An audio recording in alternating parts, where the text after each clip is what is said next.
This is a Miami Sports Music Podcast Network production.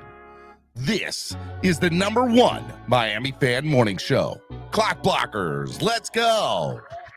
I know the whole city riding. A little early, it's a bit surprising. Business moves, now we enterprising. Switch it up, now we improvising. Go to get in the winter column. Whole squad been trained to go. Fence for life, we throw the folk.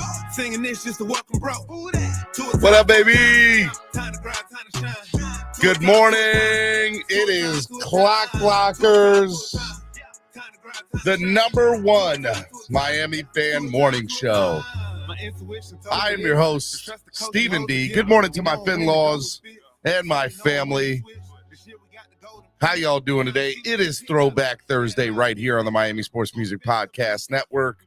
I'm your host, Stephen Daniels. You can follow me on all social media at Stephen D. SKPL. Spread kindness, positivity, and love. What's up, man? Excited to see y'all today. You can also follow Miami Sports Music everywhere at Miami Sports Music, except on Twitter where we are at MIA Sports Music. Hey, on your way in, if you haven't done so already, hit the like button. It's free. It doesn't cost anything. Hit the like button and subscribe to the channel. If you want to get in the chat, you want to talk, you want to hang out, you want to discuss, make sure you subscribe to the channel, okay? It helps. It goes such a long way into helping the channel grow. Also, hey, look, if you want to subscribe and become part of if you want to sign up and become part of the membership today, there are plenty of seats waiting at the table for you. We'd love for you to sign up, sit down, and become part of our family. That's right. Sign up today. In the description below, you'll see a thing for membership. You just click it. There's 3 different tiers. Sign up. I'd love to get 2 new members on the channel today. There's a lot of people in the chat, new people that I see, people I haven't seen often. #1, welcome, man. I'm super excited that y'all are here. Make sure you all subscribe to become a member today. All right. It'd be awesome. And sign up. It's awesome. There are plenty of seats waiting at the table for you. If you want to help the channel grow by donating, there's lots of different ways you can do it. You can use the YouTube live super chat, which is the $ below the bottom of the chat. You guys can use it there. It helps, goes such a long way. Even if it's $1, it goes such a long way into helping the channel grow, only if you're able to. A couple of other ways to donate to the channel and help it grow. You can use Cash App or PayPal, which is $MSM Podcast Network or MSM Podcast Network. Want to give a big shout out to our sponsors of the show, ZSM Sports. ZSM Sports, the #1 place to get your cards, jerseys, balls, and hard-to-find items. Make sure you follow ZSM Sports today. Lime, less is more events. Lime Tickets, the #1 place to get tickets to anything across the country for less than the competition, allowing you to have more fun. Give Lime a call today at 202-930-3533 to get a personalized experience for you and whatever tickets you want to go to across the country. Make sure you check them out. It is awesome. And last but certainly not least, Tailgreeter. Download the free app today on your current Crapple or Apple, whatever one. They're the same thing. Or Android devices. Make sure you do that. It's awesome. You can follow Tailgreeter on social media at Tailgreeter. Just make sure you guys download the app or visit the website. Just as a reminder, too, we got a lot of really cool things. If you're coming down to Miami, remember East 32 Dolphins Tailgate. The #1 tailgate to go to for all your Dolphins games down in Miami. All inclusive. It's great. We got a DJ. I'm usually there at most of the games live for the Tailgreeter pregame show. It's awesome. We got good stuff there, and it's always a good time. And we would love to be able to see all of you out there. It's gonna be awesome as we get going here. Also, as a reminder, we have 3 for the Tailgreeter Tailgate Tour. I'll say that 5 times fast. The Tailgreeter Tailgate Tour, excuse me. Just as a reminder, we're going to be in Baltimore for the Baltimore Beatdown this year. We got meet and greets that is free to the public the Saturday night. We got game tickets. We got all-inclusive tailgate tickets. We also have a partnership with Hampton Inn for a great group rate on hotel rooms. Make sure you guys DM me, and I can send you the link. It's good stuff. Also, we're going to be at the Washington, the FedEx Takeover this year, too, doing the same thing. You can get all these tickets, by the way, on Tailgreeter. Go to Tailgreeter, type in FedEx Takeover or Baltimore Beatdown. We also are partnered up with Hampton in there as well with group rates. So make sure you guys check it out. It's awesome. And then last but certainly not least, we're going to be in Philadelphia for that Sunday night game. It's going to be a lot of fun. And we're partnered up with the Holiday Inn for them. So make sure you guys check it out. It's going to be a lot of fun. I hope to see you in Washington, Philadelphia, and Baltimore this year. It's going to be good times. All right, man. It's Thursday, man. It's training camp is going down today. It's Thursday. It's Throwback Thursday. I usually have a co-host. He'll be on here momentarily. And we're gonna get going today. But first, let me say hello to everybody in the chat because I haven't seen all y'all in a while. So Manalo was the first one in here this morning. Make sure you guys do that. What's up, Manalo? How are you? Super excited that you're here, buddy. Anthony is in the building. Good morning, Anthony. LaFerreira? I'm going to say your last name right one day. Raul, what's up? Trucker Shong is in the building. Moya TV is here. Good morning, Moya TV. Gally.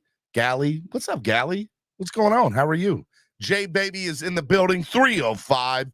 Simple Man, Don Flex. Hit the like button, guys. I like it, man. I like it. Special needs, longtime listener, first time chatter. What's up, special needs? How are you, man? 305 is in the building. Lamar Foster. Is Isaiah Wynn going to be our future left tackle? It was his best position he played in his career. You know what? I'm going to star this. I'm going to come back to that, man. I will make sure I answer your question today, man. It's going to be good. Anthony says, I'm new-ish.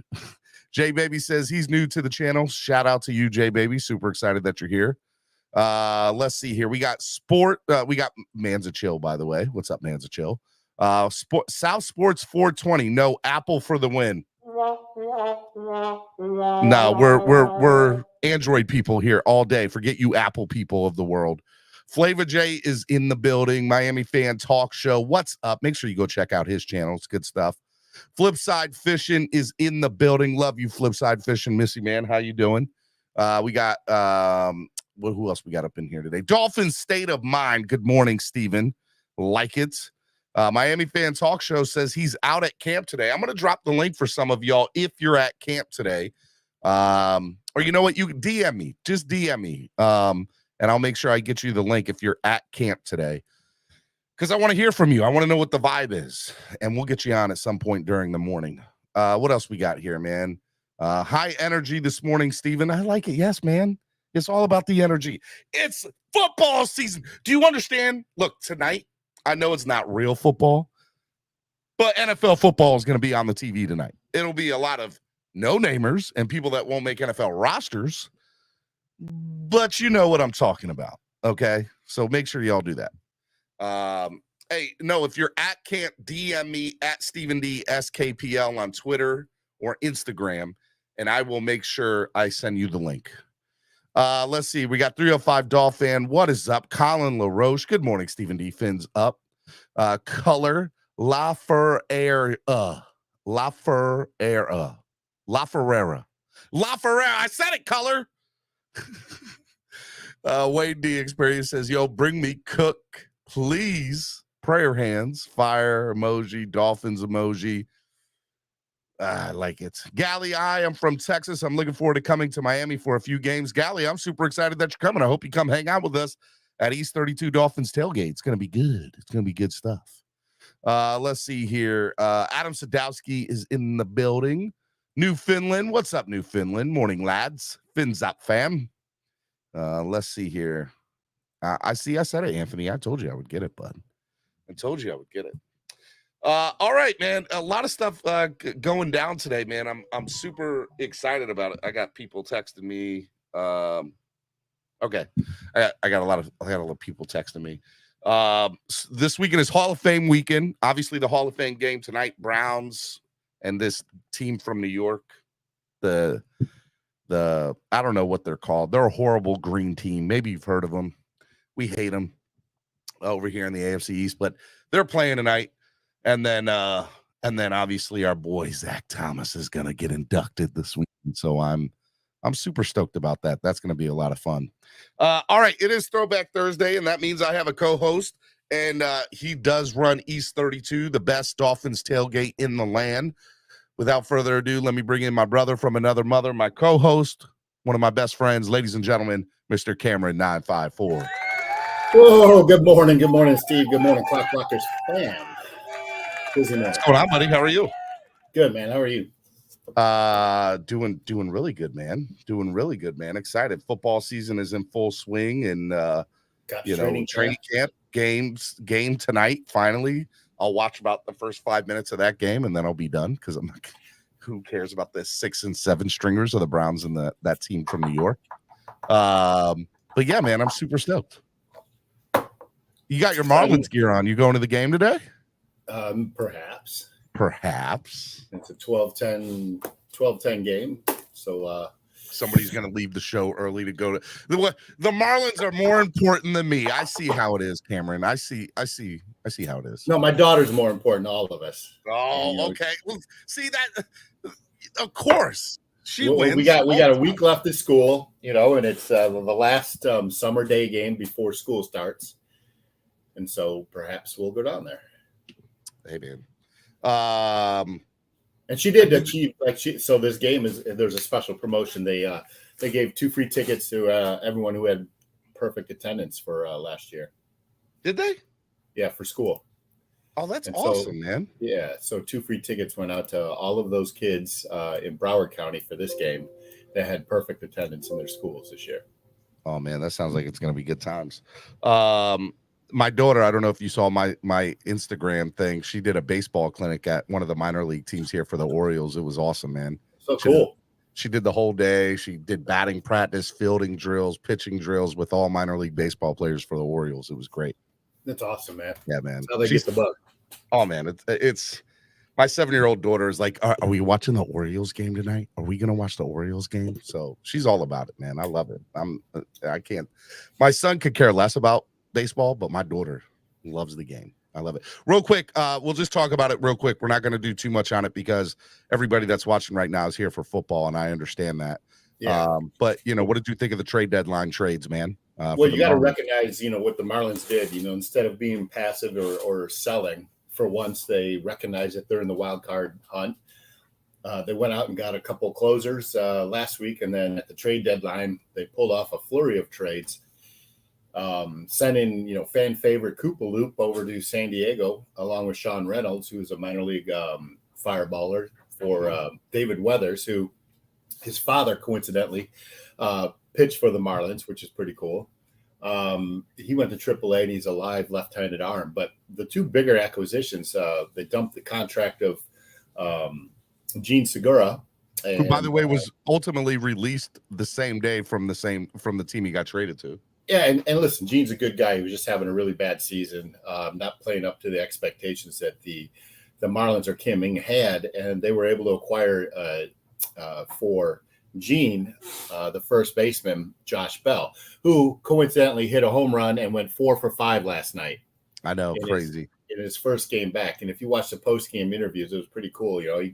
He got notified at 4 a.m. and got on a plane, got to Miami, slept on the plane, dropped off his things at the hotel, took batting practice, met everybody, slept for 45 minutes before the game, and then went 4 for 5 and made some really nice defensive plays. He's like, let's go. I'm here in the 305, baby. I'm ready to go. And it was pretty awesome. And then, the other big trade to take Gene's place on the field was for Jake Berger, who the Marlins gave up their number 3 overall prospect or number 4 overall prospect, Jake Eater, however you want to pronounce it, a left-handed flamethrower himself. But Jake Berger's got 25 home runs this year. Yep. He's killing the ball.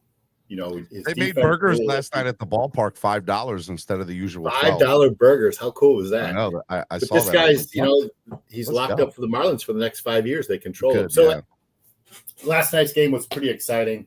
They went down 5-0, came back. They went down 6-5, 7-5.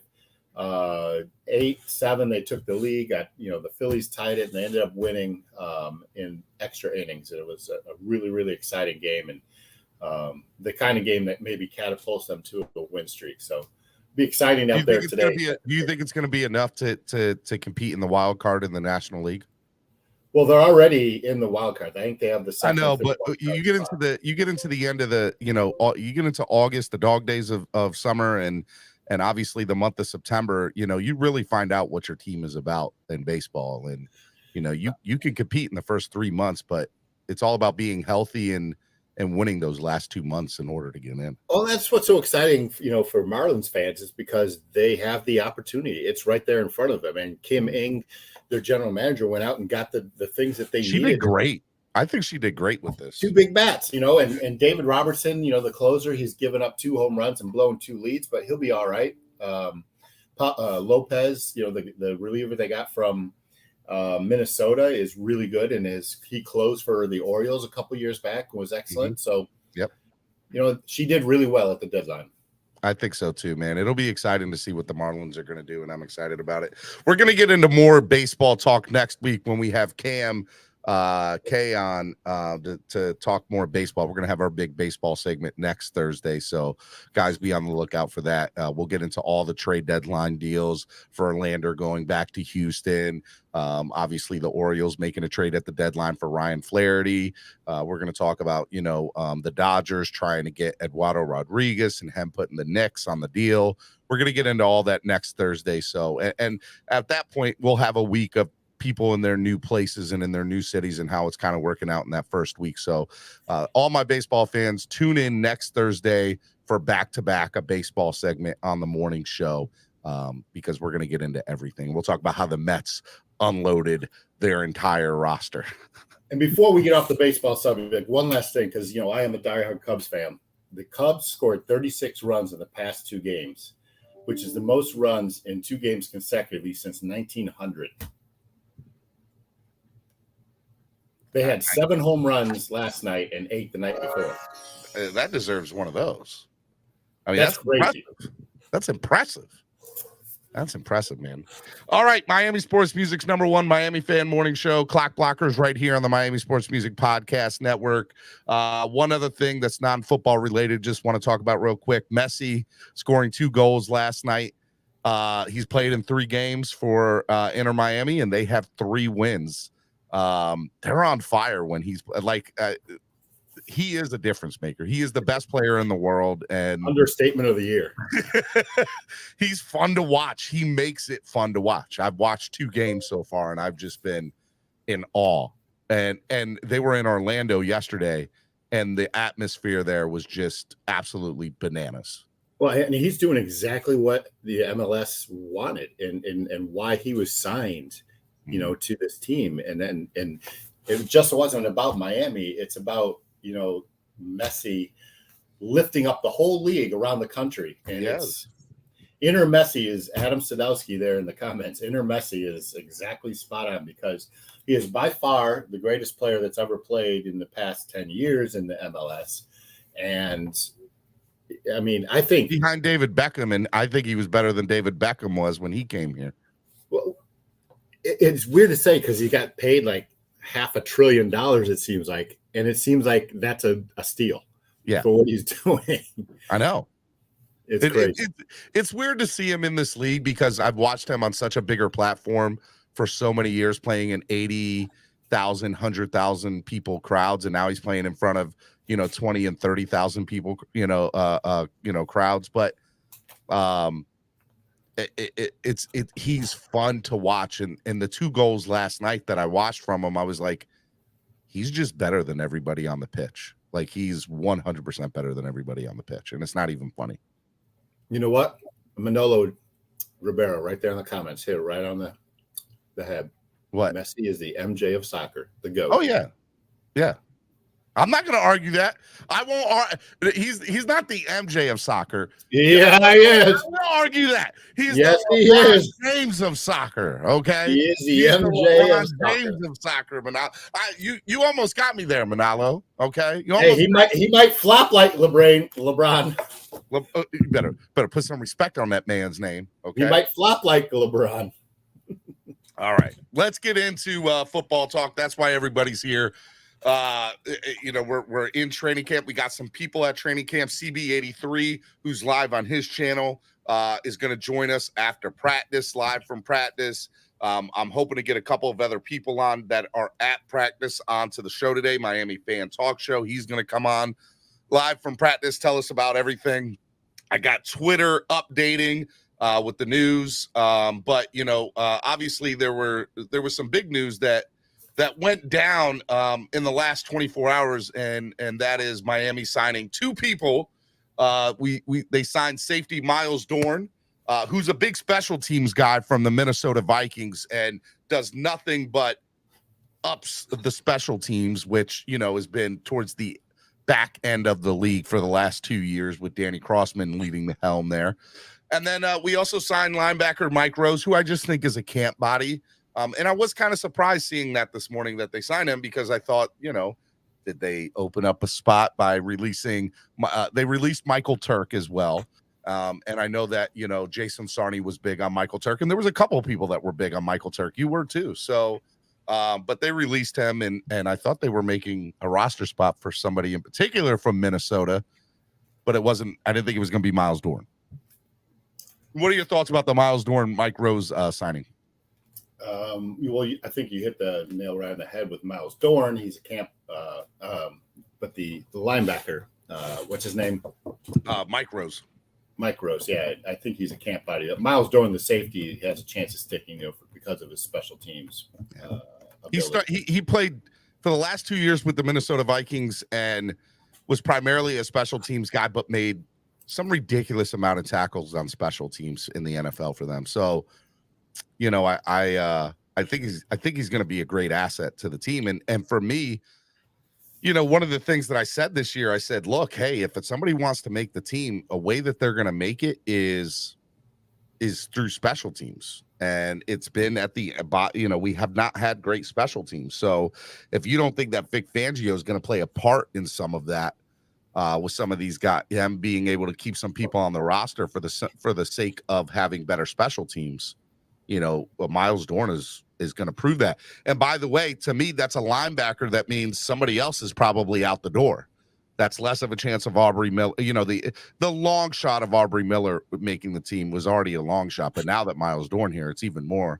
Although I saw some photos of Aubrey Miller at training camp, dude, he's jacked.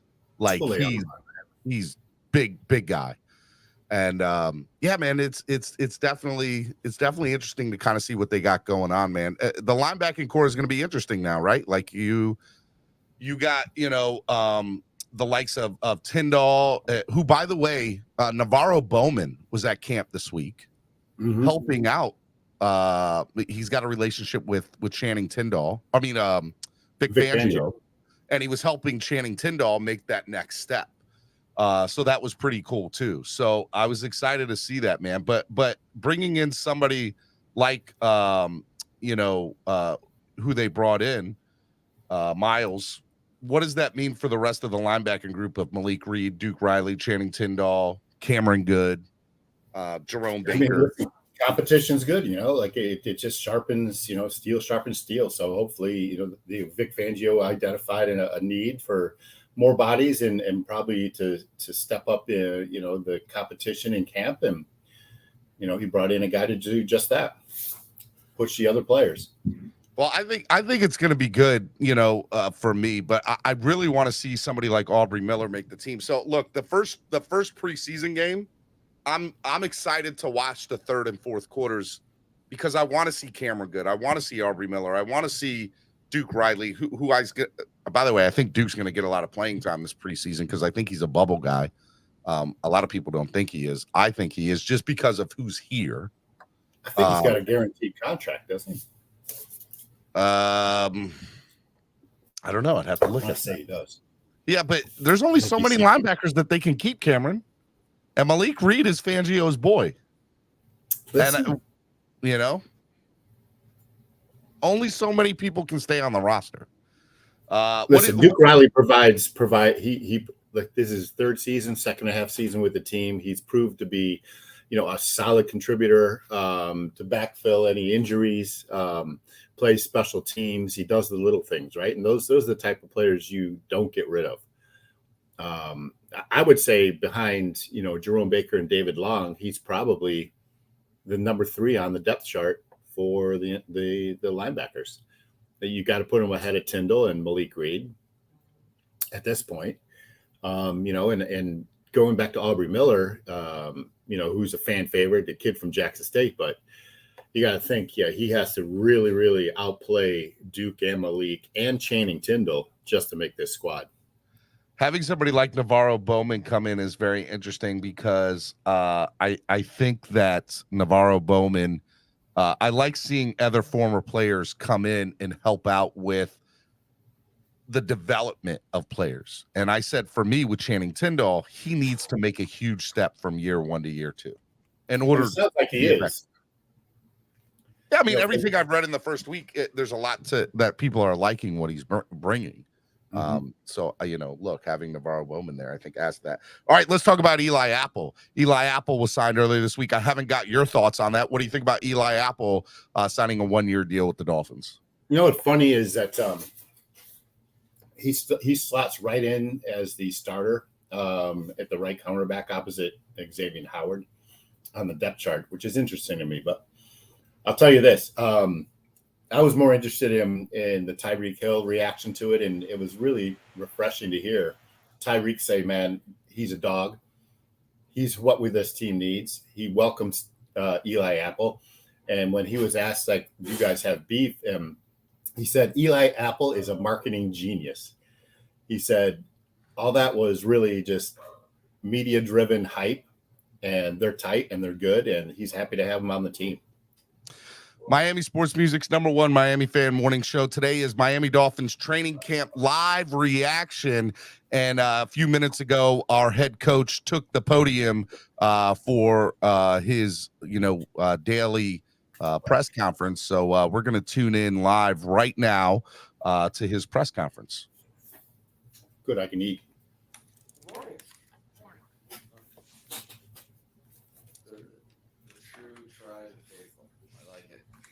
More intimate setting. No, that's a terrible attitude, isn't it? It is. I wanted to ask you about the new offensive line coach, Butch Barry.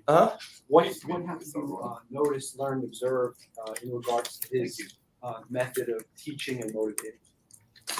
He knows how to protect himself from the sun, first and foremost. You can find him by hat. He sweats a lot, and I had a previous relationship with him, working relationship, and when you do have that, there's certain expectations that you have when you're joined back together, and he's met those expectations because of his diligent command of that crew. I think they've got a really cool thing going there, where they've been working and owning techniques that really, it's probably the best that they've been able to understand what we're trying to do as an offense. The thing about O-line coaches, if you have a good one, in which I think we do have, they're typically not satisfied. They're typically very they're ready to get a sucker punch from the side that they can't see, just because the nature of offensive line in general, you're out athleted because the best pound for pound athletes really are defensive linemen in this game. So you have to be on your P's and Q's. You can't be result based. You have to be process driven, and he's really done a great job. But classic O-line coach form. Don't ask him what type of job he's doing, because he'll grumble and you need to be better today, which is what ultimately I think players really yearn for. All right, real quick, I just want to, this we got to do it like a reaction video. But just want to get into real quick your thoughts. This is the 9th offensive line coach we've had in 10 years. He brought in last year Matt Applebaum from Boston College. What are your thoughts or your take on his answer there about bringing in somebody like Butch Barry, who, by the way, had some red flags coming out of Denver with some of the former players there. But what are your thoughts about Butch Barry, and what do you hope to see from him? Number one, I hope to see a healthy offensive line. Number two, I hope to see a cohesive offensive line. I don't care what starting five is thrown out there, as long as they can protect QB1 and open up holes for the running game.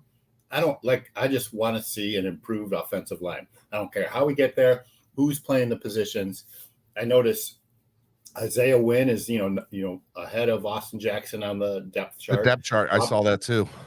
Yeah, Robert Hunt, right guard, Connor Williams, Liam Eichenberg, and Teron Armstead. So, if that's the five that rolls into, opening Week night, one. Yeah, let's go.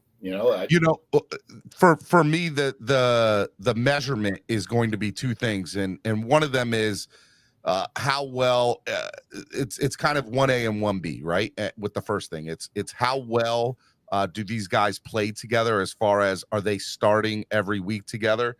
And number two, I think the other thing to it is being healthy, right? And that kind of goes to the first point there.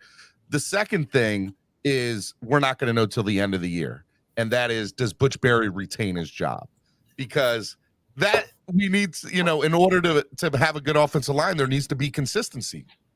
And the one thing we haven't had in this position or in this unit for the last decade is consistency from the head from the position coach to the O-line, and we're not going to know that till the end of the year. Damn a bag of cocaine, because we had a good one.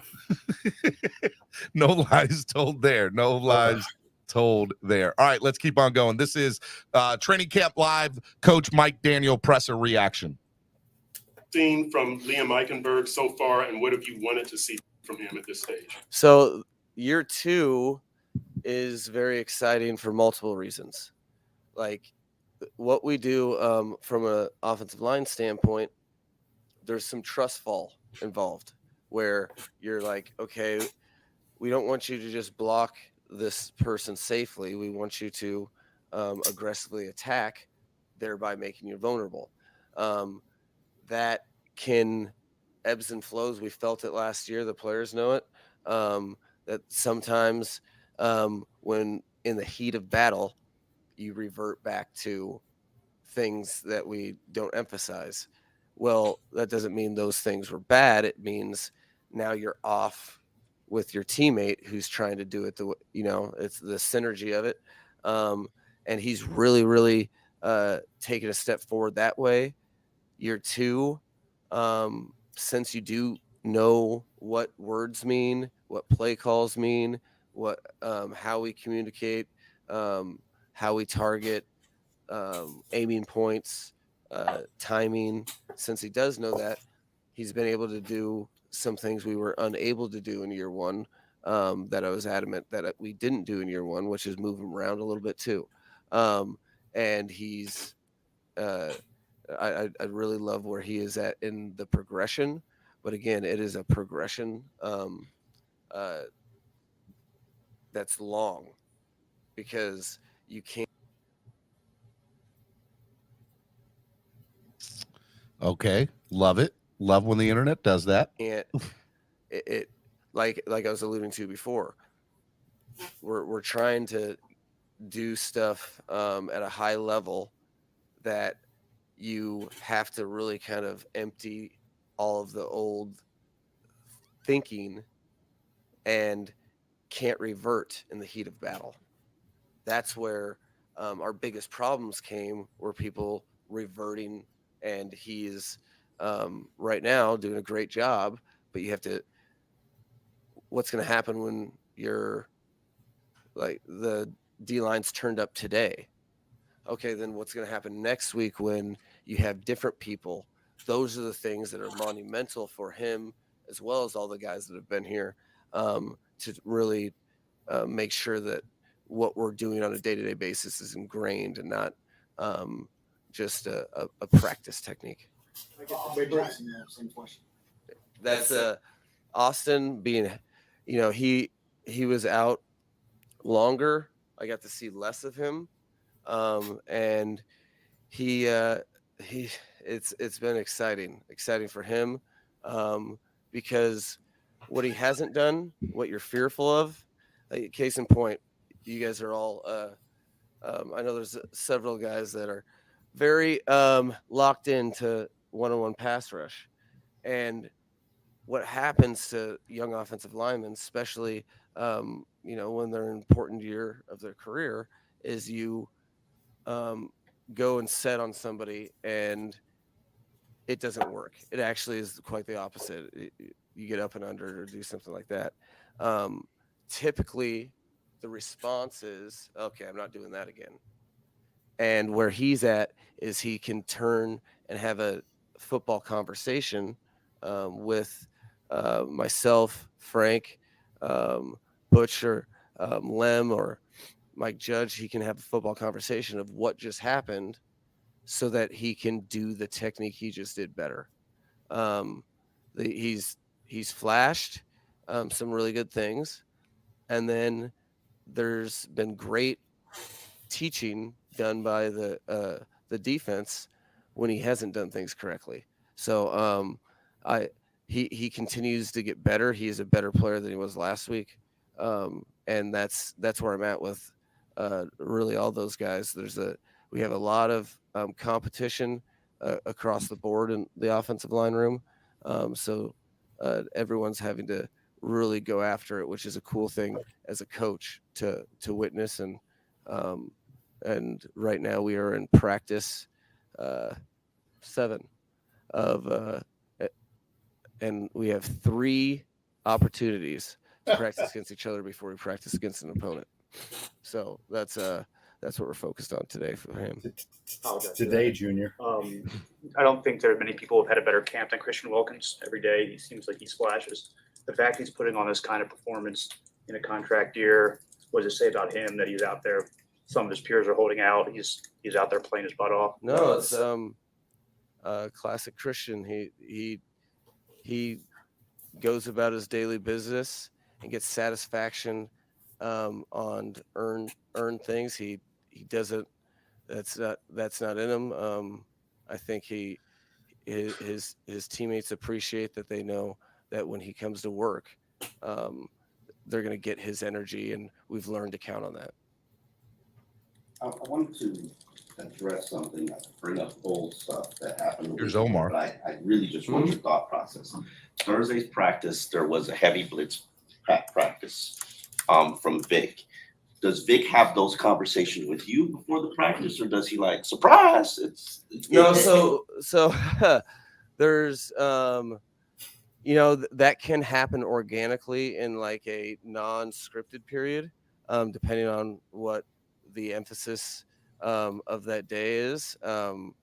When it comes to periods like that, that's pre-planned, so that guys can have a legitimate, so coaches can prepare guys just in general about, all right.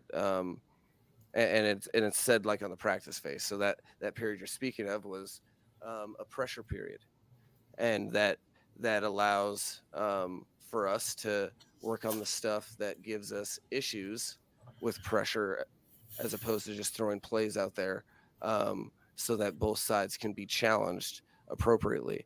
That way, it's just like calling it in a game. What are you going to call when you're expecting pressure? Or what is not going to get called because you're fearful of the result of pressure. Those two things get planned into it, which is why you have a period of it. It's so that you can really get better on both sides, and you kind of know what's coming.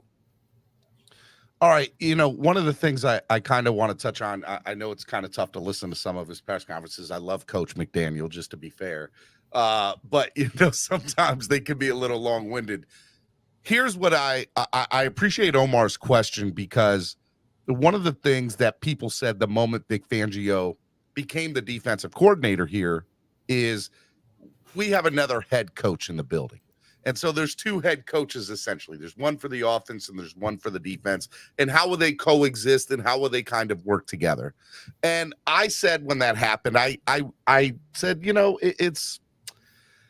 don't think that's necessarily fair to say that, because McDaniel's the guy that wanted him last year and obviously fought to bring him back this year and was one of the guys that highly recruited him.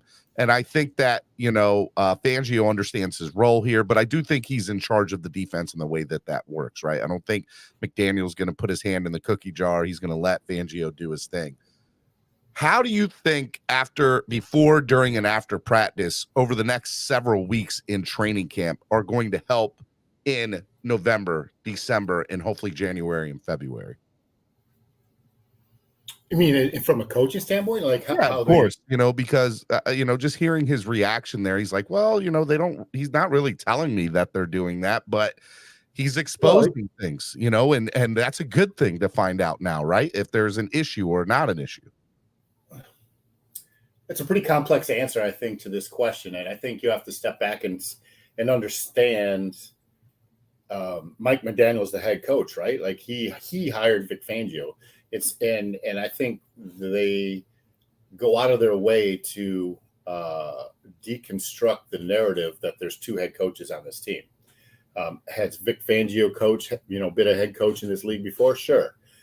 But his job is to, come in here and be the best defensive coordinator this league has seen and help Coach McDaniel, and his overall mission is to win a Super Bowl. So, I don't think there's motive or intention by either coach, offensive or defensive, to surprise, as Omar say, the other team. And I think Omar's question came more out of he was trying to get Coach McDaniel to, really document on tape, how the two units are approaching the practice, right?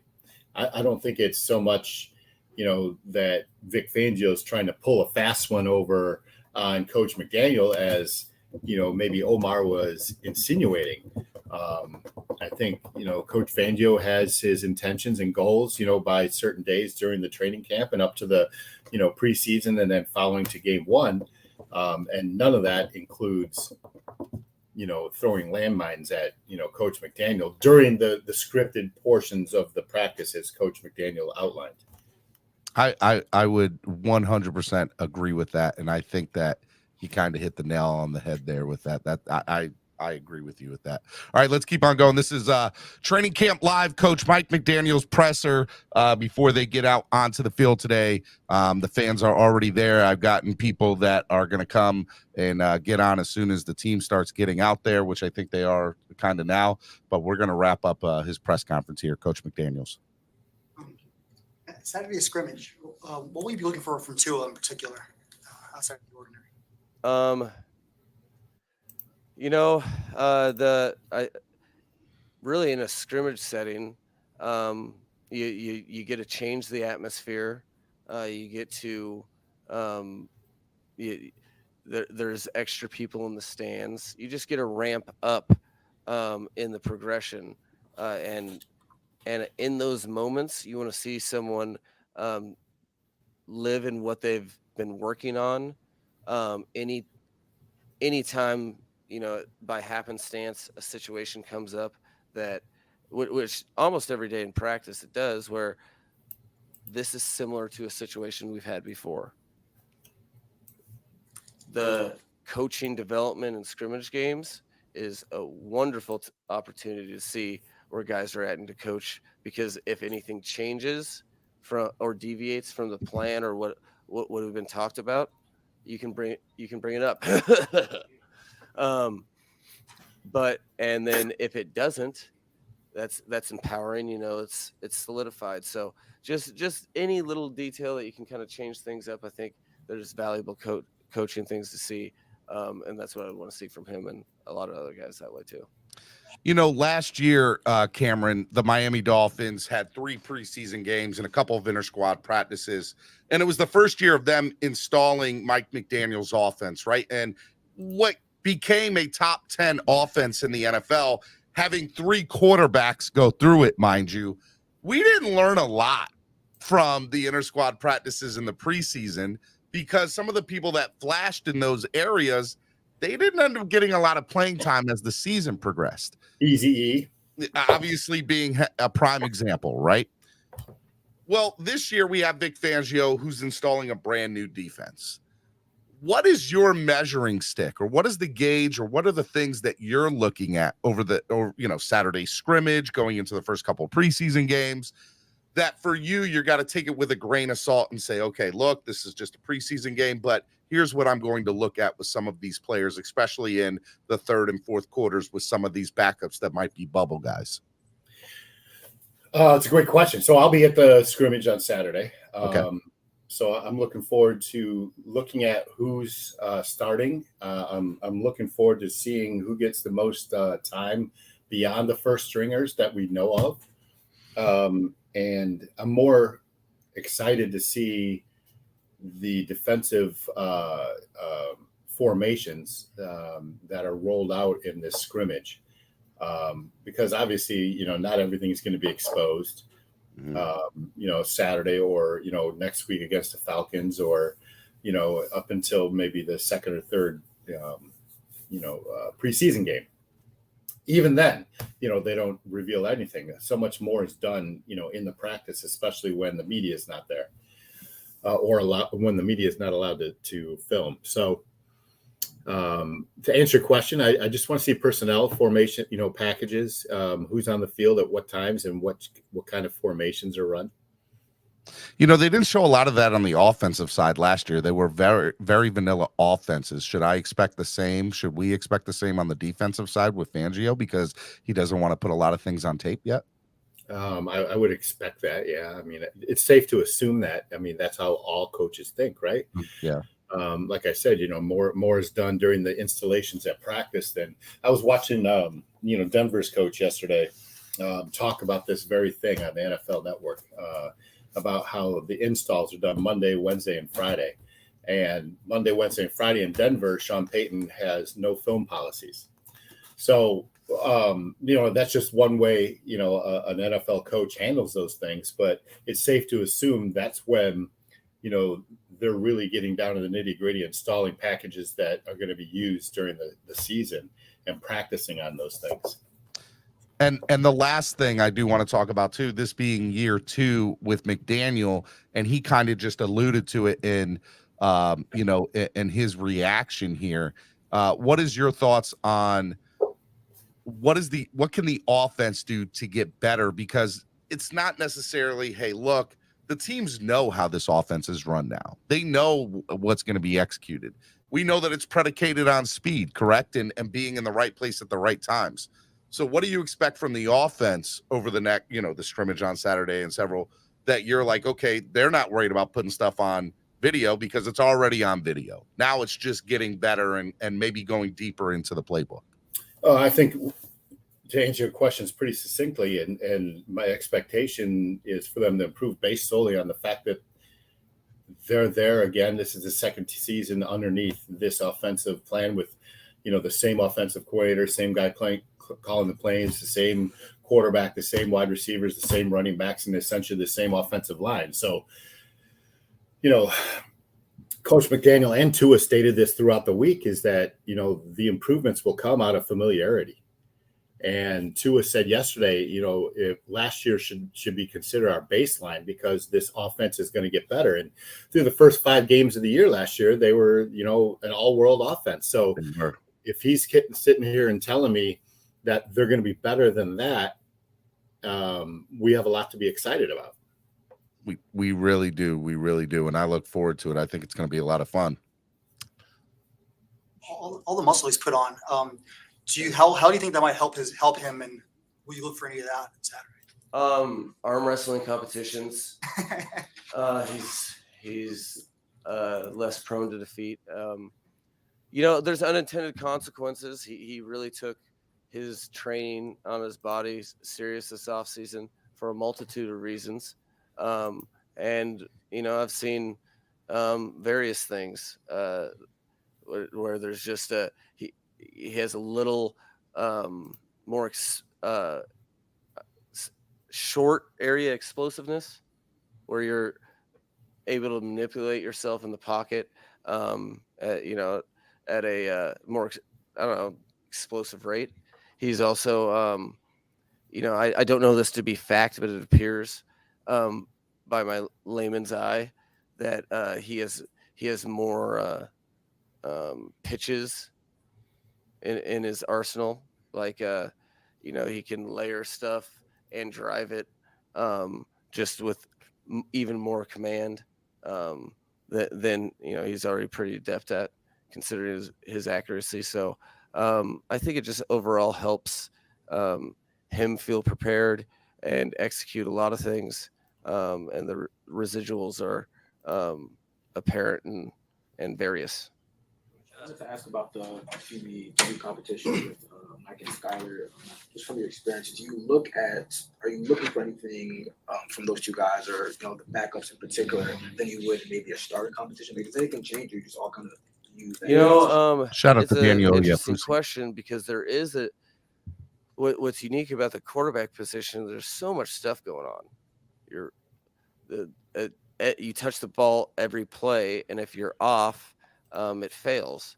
So one thing with guys at the quarterback position competing is I find you have to be even more resistant to making assumptions, determinations. You have to let it play out longer, because so many all of a sudden things can click and your game changes a lot.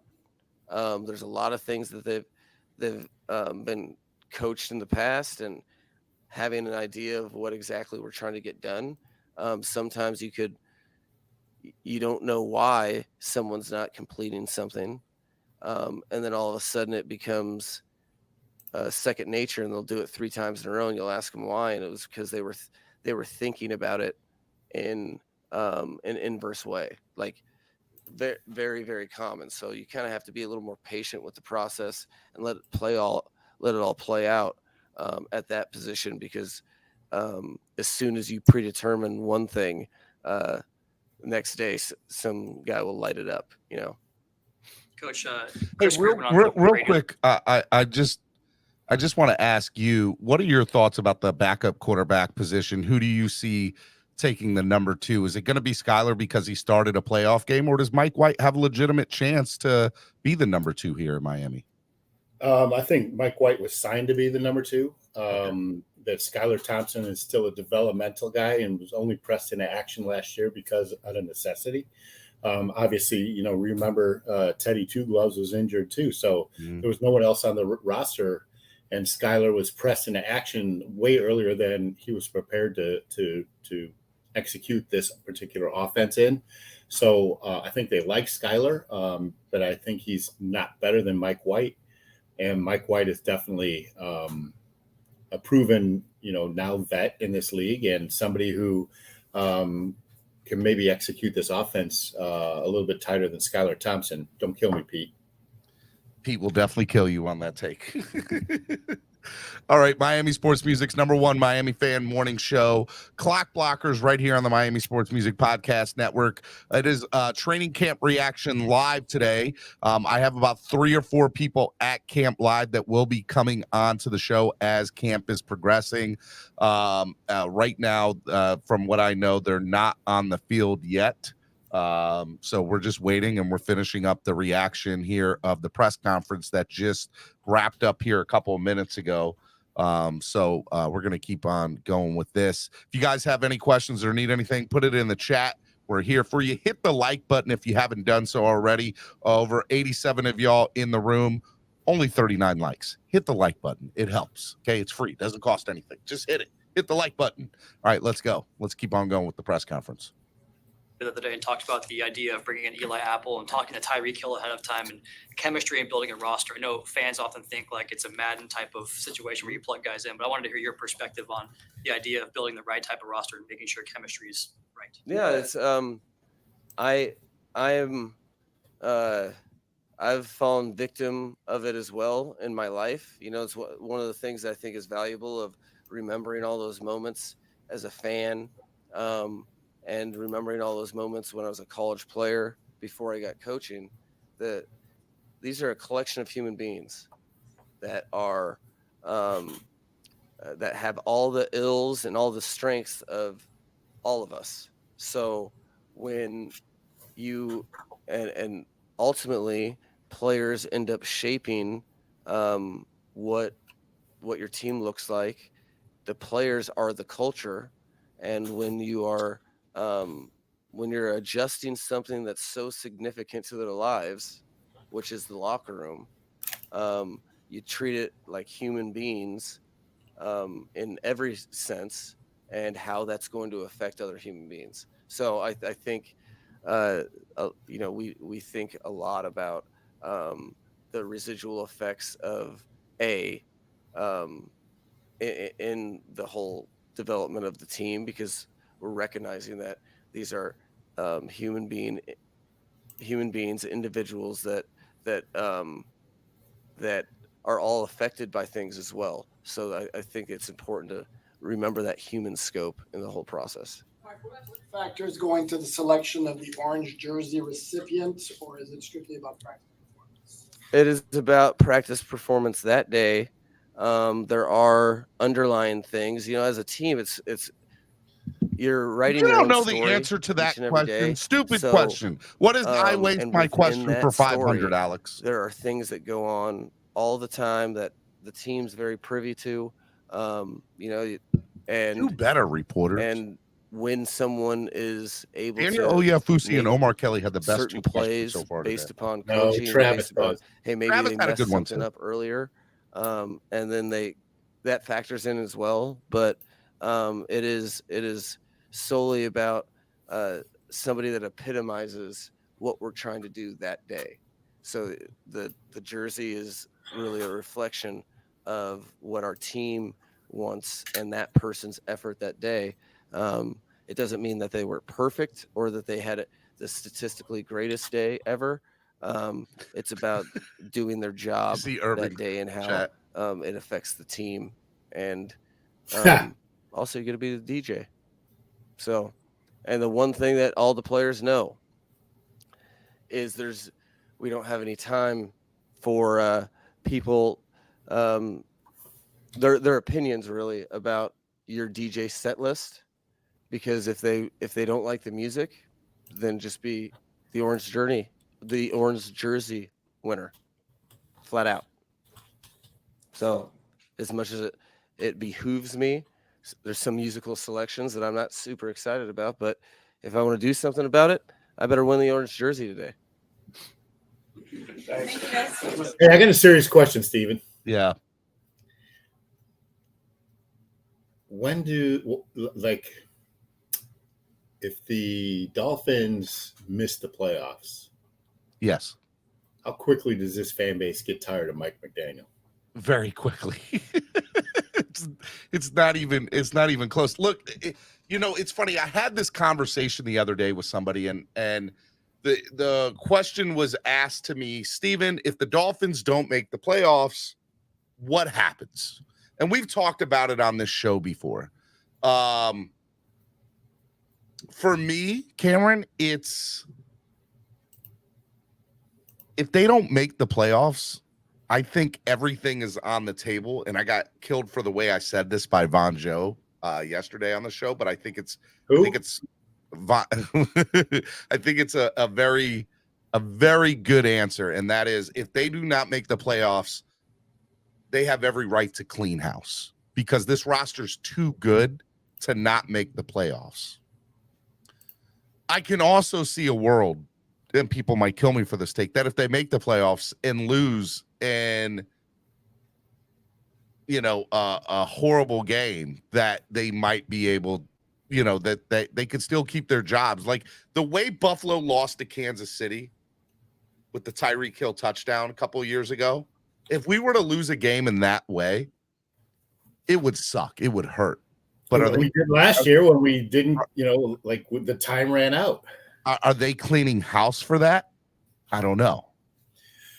Well, I guess a better pointed question is Miami Fan Talk Show with the $2 donation said CB and I were told by the ops no live streaming. Dude, he's going to get banished forever if he live streams. I guess my point is not a question. I think I'm just going to make a statement, is that right now there's still a lot of expectation and anticipation from Mike McDaniel. He had a good season, but by and large for a first-year new head coach in the NFL.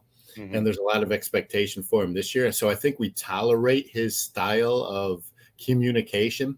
His humor can be really funny at times, and other times, it's, just like someone in the chat said, like, to get to it, Junior. Look here, Junior. So the Dolphins, he has to win for us to be able to keep winning cures all. Winning cures everything, right? And so if the fan base wants to stay behind this franchise and the organization, how it's currently set up, then they have to win football games. There's no way around that. There is no coddling this fan base. There is no saying, oh, well, look, no, you need to win. You went out and you made these trades, you made these signings, you got some of the greatest minds in football in the building. And if you can't figure out a way to translate that to W's, it doesn't matter. And this fan base is over the mediocrity that has been the Miami Dolphins for over 20 years. They don't want that anymore. I don't want that anymore. As a fan, I want to be able in January, in deep late January, to watch the Dolphins play a football game on a Sunday afternoon. I haven't, my entire life, I've never seen that. I want to see the Dolphins play football games in late January on Sunday afternoons. Point blank. And that's what needs to happen. They have to win. Now here are the other things. There's other teams in the NFL that are good football teams. It's not like the Dolphins are the only good team in the NFL. So the schedule and us having the second hardest schedule in the NFL means something. Is this team good enough to win 13 games? Of course it is. But is this team going to win 13 games? A lot plays into that. On paper, they should. But when you play against the Kansas City Chiefs, you're playing the Philadelphia Eagles this year. You're playing the Baltimore Ravens. You're playing against some damn good teams in the NFL. No pushovers. There's a couple of games here and there. The whole AFC East. The entire AFC East. We can hate New England all we want. They're going to be one of the worst teams in the league. But even when we were one of the worst teams in the league, we still played the Patriots good because they were a division rival. So don't think that the Patriots are just going to be this walkover team, especially with Belichick at the helm. The Dolphins need to come prepared every Sunday. This trap game nonsense that we talk about year in and year out, don't want to hear it no more. Every game's a trap game. You got to be up. You have to be ready to play every single game. Because if you're not going to play on Sundays in January. And ultimately, that's what Dolphins fans want. That's what the Miami Dolphins want. That's what Stephen Ross wants, Chris Greer, Mike McDaniel, Stephen Daniels, Cameron 954, East 32. That's what we all want. We want to see an East 32 tailgate in January, man. You know how awesome that would be? That'd be a kick-ass tailgate. Tell me it wouldn't be. Man, the last playoff tailgate we had at the Rock, or back then it was Sun Life Stadium, whatever it was called. There's pictures on my Facebook. We had like $10,000 worth of champagne. It was crazy. But yes. Yeah, I mean, I think Rashad said, take us to church. Take us to church, brother. Irving says he likes your shirt. Tell him about the shirt real quick while I load up. We got some new designs. Actually, we were doing it last night. New designs coming fresh for game one from dirtysportswear.com. Available at East 32 Dolphins Tailgate. And while I'm on the subject about Dolphins, East 32 Dolphins Tailgate, we officially signed up yesterday for the Dolphins Cancer Challenge as a team under East 32 Dolphins Tailgate. Which team? My team. Are you doing your own? Are you not affiliated with anybody? No, we're doing East 32 Dolphins Tailgate. I think Solo D and I are going to start a Miami Sports Music one too. We can do it together. I mean, we should. Let's do it. If you can keep up with my wife. Let's do Miami sports music and East 32 together. I'm down with that. If you are. All right. I think she's doing the 99-mile challenge. I'm not doing that. I'm just letting you know. I'll give you a mile. You'll get a mile, so you got to do the other 98. Okay. She'll do that in a minute. All right. We got some fresh video from the team. Chris Perkins bringing us out here. I'm gonna go ahead and play some of it here. I'm not playing the sound on this, but this is from the camp today. Jalen Waddle is in your orange jersey today. He is the orange jersey guy today. And tell me, does Jalen Waddle look beefed up a little bit? He does, man. He really does. There's a lot to like about the team this year, with just the size and what they got going on. Just looking around the rest of the team, you've been to training camp. What is it like to go to training camp live, man? Tell us about, what the atmosphere is so much like. fun. There's excitement. There's buzz. The whole crowd is just, it's like a grizzly bear waking up from the winter slumber. Everyone's out there with anticipation and excitement and all this pent up, happiness that our team is on the field, and we're all together underneath that shed that they got out there, sweating our butts off. But it's a lot of fun. We get to see people out there that we connect here on the show. I've seen Pete out there. I've seen Lewis out there. I've seen TD out there. Not to mention, our Miami sports music family out there as well, Chef Jew and the whole lot. So it's just really exciting, and there's some familiar faces right there in the shot, and it's just an awesome feeling to be out there. I tell you what, though, it's a good day for camp to be out there because you can see the clouds. We just had this huge storm roll through, and it's a little cool. It's not pathetically hot. Well, the sun's not beating down on them right now. Or the fans for that matter. Yeah, which is really good. Just looking around, the league and the teams, one of the things, Josh Allen was on Barstool this week. Yep. And he referenced the game in Miami, the Buffalo game, that first Buffalo game where I almost died of heat exhaustion. Why is it important that teams like the Miami Dolphins, who live in South Florida, playing in that heat, that helps them in the later months, even if they're not playing in this hot weather? It just helps get their intensity up so that in the fourth quarter, they're not dog tired because they know they can play through it. And I think that gives the Dolphins an advantage that other teams in the NFL don't have. You agree? Well, I mean, it's all about the conditioning, right?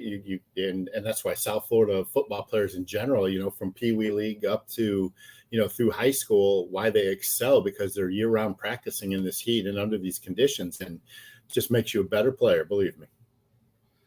All right. One of the things, real quick, let me just throw in, if you guys donate to the channel and you guys have a statement, I'll stop what we're doing. Moya TV with the $5 donation. If we fire Mike McDaniel in the next 2 years, does he get hired by Robert Saleh? How much would that bother you? Fins up. You want to answer that first? Say that again. If we fire Mike McDaniel in the next 2 years, does he get hired by Robert Saleh? How much would that bother you? It would bother me immensely. Immensely. It would bother me for the reason, if he gets fired the next 2 years, that means we haven't done dick and we haven't won anything. So that would be very bothersome. And number two, if he, in that scenario, if he goes to a division rival, it would infuriate. It'd be like Mike Gesicki going to the Patriots. One of the things that the NFL is considering is adopting the XFL kickoff. And I wanted to run that by you. Here's an example of what the kickoff could look like. Just take a look at it real quick. To receive for Vegas. This is, you see, both teams are here. The ball is in the air, and they cannot move until it is caught by the receiver there. What are your thoughts if the NFL would adopt something like this? Would you be okay with it? So it's all about player safety, right? Like, yeah, you don't have as many players running down at full speed. They haven't gained full speed. It's more of a zone blocking scheme thing going on up front. So you would think that with our speed, from our returners, whether it's Braxton Berrios or Wilson or Devin Achane back there receiving the ball, that we'd have, an advantage. But listen, it's I want to see more kickoff returns. I don't like the fact that they moved the ball up a few years ago and there's more touchbacks. Me neither. I feel like, yeah, I would agree. I would actually like if they did this. I think it would help in the seeing more returns. I think more people would definitely do it. And I think it would decrease the injuries. I'm actually all for it. I would love to see it personally. It keeps the kickoff in the game. And right now there's a chance that the game might not have a kickoff one day. And I don't think, that's part of the game. And I'd like to see that. Then that for me is the first real sign of this game being reduced to touch football. And as brutal and as vicious as the game can be, those two same traits of the National Football League are what makes this a multi-billion-dollar industry. No, 100%. I would totally agree with that. Like I said, we're trying to bring you live coverage from people that are at camp, giving us, sneaking live stuff in here. So let me go ahead and add this to the stream. This is just the players warming up, working out here. You're right. Some of these guys have come into camp just a little bit stronger, a little bit bigger. You talked about Jalen Waddle. Tell me a little bit about, him just being bigger and how that will help playing the defender one-on-one during games. Well, I mean, as long as it doesn't inhibit his speed, which, I'm sure it hasn't, him, being a little thicker and stronger, it would just, absorb some of those hits that he took last year, especially in this scheme where, he and Tyreek are running across the middle and, so much in front of the linebackers or in front of the safeties, just allows him to, absorb some of those hits better. I would agree with that. I think that, anytime you can get your player to be a little bit bigger and it doesn't affect the quality of what he is, which in this particular situation is speed for Jalen Waddle, then I'm 100% for it, because ultimately I want to see him just get better. I think that with Tyreek on the other side of the field and having chosen Anderson there along with Braxton Berrios, for me, Jalen Waddle could be in for a good year and a big year. And he had one last year and he had one the year before that. So how do you keep building on the foundation of what you already have? I think little things like this, getting more built, help with that. Didn't I get flamed a couple weeks ago for saying Jalen Waddle will have more receiving yards than Tyreek? He will not have more receiving yards. Tyreek will still lead the league in receiving yards. I think that Justin Jefferson will battle it out. I think Jalen Waddle has more receiving yards than Tyreek this year. It'll be very interesting to kind of see where that goes. Hey, I want to give a shout out to Pete right here. Pete's in the chat, chatting it up with Irvin. But Pete, you're always welcome out at East 32. Hope to see a fan club weekend and the Cowboys game. Everybody's welcome. We'd love to see a little bit of everybody there. All right. While we're looking it up, this weekend on Saturday, you'll be at the Scrimmage. I'll be in Canton, Ohio, seeing Zach Thomas getting inducted into the Hall of Fame. What are your thoughts about Zach Thomas getting inducted, man? What does that mean to you as a Dolphin? Man, I mean, I first moved here in 2002. Zach was still on the team, and I got to meet him in my former profession. I was a chef at the team hotel. So I got to meet all those guys and got to be close to a lot of them. And last year, fast forward to 2022 during the season, his seats were, directly in front of me at Dolphin Stadium. So I got to talk him up quite a bit throughout the year. I think he attended 4 or 5 games, home games. And I'm super excited for him. He's somebody that, obviously I wasn't, down here in South Florida in 72. And so I don't really have a relationship, with that team. And as those guys have matriculated to the Hall of Fame, and then the Marino years, it was a little bit before my time as well here in South Florida. So, to see Zach Thomas and some of the players that, from the 2000s on, start getting the recognition is where it really, hits home a little bit more for me. So I'm excited. I know I was talking to Adolph Freaky yesterday, and there's a big contingent going up to Canton, and I know you guys will show out, and so it'll be exciting to see you guys. He's the first guy getting inducted too. I don't have to sit there all day. Well, it'd be cool. So there's only 4 inductees or something. Yeah.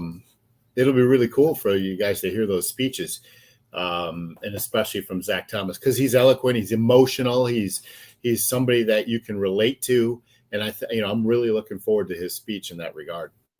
It'll be a lot of fun. Dolphins releasing this video on their Twitter. There's just an obsession with the orange jersey, man. I'm just going to throw that out there. There's an obsession with it. Everybody wants to show it off and have it. Who are some guys so far in training camp for you that should have worn or should be wearing the orange jersey that you've heard their name a lot?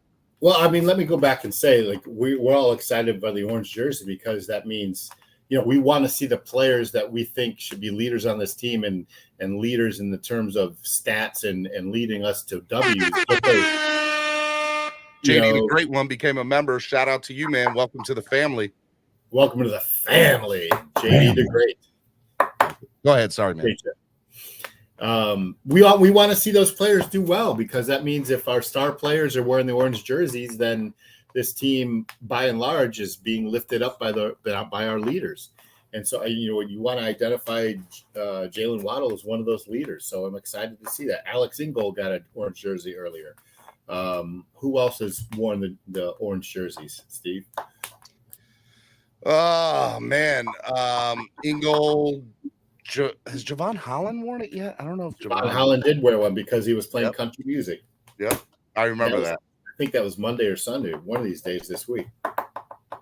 To me, it's everybody says it's for the fans. I think the players enjoy it more than anybody, they get right? Up because they get to play their music. Well, and I think that everybody wants that opportunity so that they're going hard in practice, and just having that little bit of extra is something that for me is something that I want to see even in a practice, even in a full padded practice, because I want these guys to give each other their best every single day. Because the corny saying iron sharpens iron, we've said it all the time, but look, at the end of the day, we just want to see the team be better than what they've been for the last 20 years. And Rashad, it was yesterday's practice, wasn't it? Javon Holland was wearing the orange jersey yesterday. Or not yesterday, Tuesday, because they were off yesterday. Here's some new video here. Number 2. That's Chubb, right? Is that Bradley Chubb? Yep. He's throwing towels into the stands. Don't slip and fall. These guys is solo out there today. I don't know. I texted him. He didn't text me back. I know that there's a few people that are definitely out there today. That facility is just amazing, by the way. It's really fan friendly. It's fun. I'm looking forward to it. I'll be at next Tuesday and Wednesday's practices out there as well. When they're having the live scrimmages with the Falcons. So I'm excited to see those. Hey, somebody told me this scoreboard that's on here in the practice field is from the Orange Bowl. Is that true? Is that the scoreboard from the Orange Bowl? I don't know, but I can find out for you. Somebody told me that's the scoreboard for the Orange Bowl. Part of it. I'd be interested to know if that's the case. I'll find out for you. I think it's really cool. All right, man. What are some other things that you want to discuss that you haven't got a chance to really touch on or talk about recently? Well, I mean, in terms of the Dolphins, man, I was thinking about this earlier, and let me ask you this, and let me fire up the chat, because this is going to provide some conversation. We can save some money with both Mostert and Jeff Wilson. Mm-hmm. Would it surprise you? Let me put this in the chat, that Devon Achane was drafted. They love him. He's been showing out. Who's this other kid that ran it back 98 yards yesterday? He's 6'2", I believe, 6'1", 223 is a running back. What's his name? He ran back 98 yard. I don't know. Oh, Steven, give me a second. It was on Tuesday. It wasn't yesterday. They didn't practice yesterday. Tuesday. Tuesday, I was at my daughter's thing, so I don't know about Tuesday. Yeah, it was Tuesday. Here, I'll tell you right now. Chris Brooks, 6'1", 223 running back out of BYU. He's a rookie, undrafted free agent. He is kind of fits that prototype big back between the tackles goal line guy that we were talking a couple weeks ago about, this team lacking, and you were talking about Fournette, Chris Brooks. Yep. There's no real ties to Ahmed or Gaskin. They've been here for quite a few years. They're good, serviceable players. Would it surprise you Greer signs Dalvin Cook the last week of training camp and trades or cuts Ahmed, Gaskin, Mostert, and Wilson? Look, the Dalvin Cook situation is interesting, right? Because what people are saying now is that he's already told the Jets no, and that it's coming down to Dallas or Miami. Which at the beginning of this whole thing, I said that Dallas and Miami were probably the two probable landing spots for him. Look, I think I got to be funny. No matter what happens, if it is accurate that he turned down the Jets after going to visit them and seeing their practice and everything, like, I love that. Whether he signs with us or not, as long as he doesn't sign with them, I think it's hilarious. But what I will say is, ultimately, I think he's holding off because he does want to sign with the Dolphins. And I think that him signing here would be the end of one, if not two, of those running backs that you currently named. And yeah, so Raheem could get traded to Dallas. It's Cook. If it's Cook, A-Chain, Cook, Mostert, A-Chain, and Brooks, would you be surprised? No, not at all. Because in that scenario, Cook gets probably 60% of the carries. 100% he is. And A-Chain's going to get a few of those carries too. 10, 15 and Mostert, Yeah. So look, there's not enough to go around. Here's let me give you a couple scenarios. Scenario one, Dalvin Cook signs with Miami, Raheem Mostert and Cedric Wilson get traded to Dallas, right? Which I would love. Number two, Dalvin Cook signs with Miami, Raheem Mostert just goes to Dallas, Cedric Wilson stays on the team. Scenario number three, Raheem Mostert goes to Dallas, Raheem Mostert stays, and also when that's all said and done, Jeff Wilson leaves, and it bumps up Salvin Ahmed, and I still don't know if Myles Gaskins makes the team. I think there's about 4 or 5 different scenarios that could happen. So I think it's safe to say, like, if Cook's running back one of the two between Mostert and Wilson have to be traded or dealt or cut. Yes. And A-Chain, is on the team. And if they're going to keep 4 running backs, which they more than likely will, not including Alex Ingold, because he doesn't count in that running back room, you got to say it's between Brooks and Ahmed that are gonna make the squad.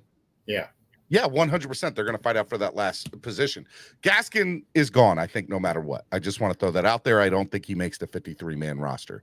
The other thing that I think is the only way Raheem goes is Dalvin Cook signs here, and then even if that happens, it needs to be a good trade. They're not just going to release Raheem because he's fast. He fits the scheme. He'd be the issue is he was mad in San Francisco because he was the backup there and he didn't want to be the backup there. Right. So if Dalvin Cook comes in, is he still going to feel that way? Or is he going to be like, look, I know what Dalvin Cook is. I get it. I mean, and Jeff Wilson and Mostert carried those, shared those carries in San Francisco as they did last year here in the Dolphins. So, it's about, I think, Cook buying into the system if he does indeed sign here, because, there will be more of a share template going on as opposed to when he was in Minnesota. You remember, he was sharing carries in Minnesota with what's his name, McKinnon,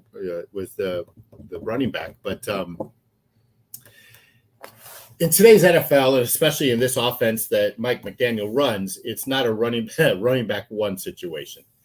Like you're going to be sharing carries. Even if Dalvin comes here, he's not going to get the ball 80% of the time. It's still going to be limited, right? Yeah, and that's a good thing. And that's a good thing.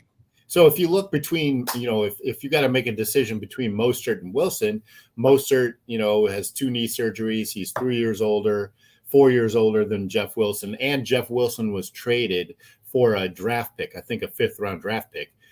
So Greer, is going to put that into the equation. Is that Jalen Ramsey there? That's Jalen Ramsey. And something I just side note, why I know we're talking about running backs right now, want to point out is on social media after he got hurt, there was a big contingency of Dolphins fans on Twitter saying, oh, this is another Byron Jones situation. He got hurt. He's not going to be with the team. Jalen got hurt, and he has been at every single practice after his surgery and very involved with the development of the people, the younger guys at his position. And I think that says so much about Jalen. I think that says so much about what he believes in with this team.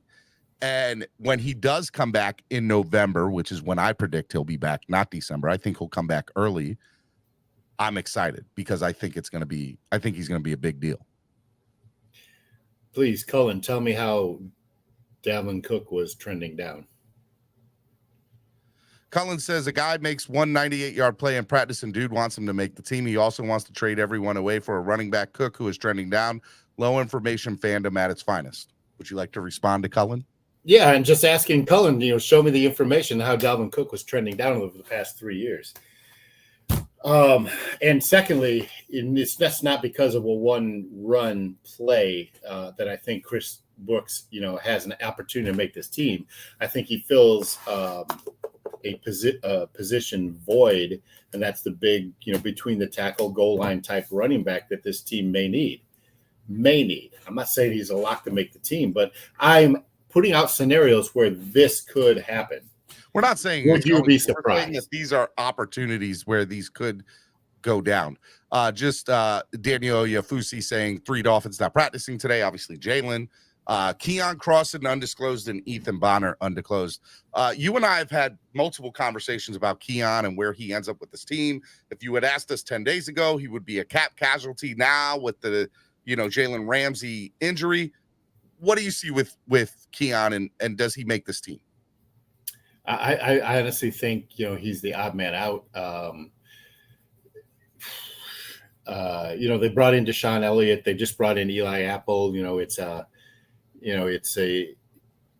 It's a crowded defensive backfield as it is. Obviously you got Trill Williams coming back from injury, seeing how he's going to be. So he's competing with all these guys. Vernon McKinley, he's an Oregon guy who showed out last year that plays very well in the backfield with Javon Holland.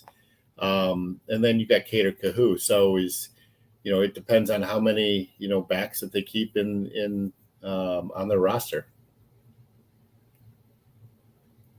Sorry, I'm texting somebody who's at practice. New Dolphins, Miles Dorn and Mike Rose. Miles Dorn is wearing number 35. Mike Rose is wearing number 59. Just so you guys know, new updated numbers for the 2 new guys on the roster. Mike Rose, number 59. Miles Dorn, number 35. Let's see here. What else? David Fornez saying, Mike McDaniel says Tua Tagovailoa has more pitches in his arsenal with different ways to get the balls to his targets in various parts of the field. We heard that a little bit earlier from the press conference. Daniel Oyefusi saying DBs Brandon Jones and Trill Williams remain in red non-contact jerseys. Just want to get your thoughts real quick about Trill. Trill make this team, would you like to see him, more on it as far as playing and getting more reps? Do you expect? You haven't really been hearing his name during training camp so far. So he's in a red jersey. He's not doing any contact. Yeah, so maybe he starts the year on the pup again. Who knows? It will definitely be interesting as we move forward with that. Let's see here. I'm going down the list here. Daniel Taylor says major announcement from Nicky Smokes. Major announcement for the first time in his career. He's going to have a Dolphins player on his show, and he's a dog. Stay tuned. Yeah, I texted Nicky. I said who's going to be on it, and he hadn't gotten back to me yet. But I'm excited for him. He's going to have a Dolphins player on the show. Who will have a Dolphins player?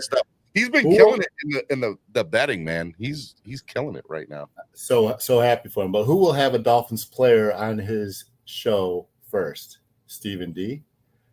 or Nicky Smokes? I don't know. Am I going to have somebody on my show that you're not telling me about that we've talked about previously? I'm just asking you a question.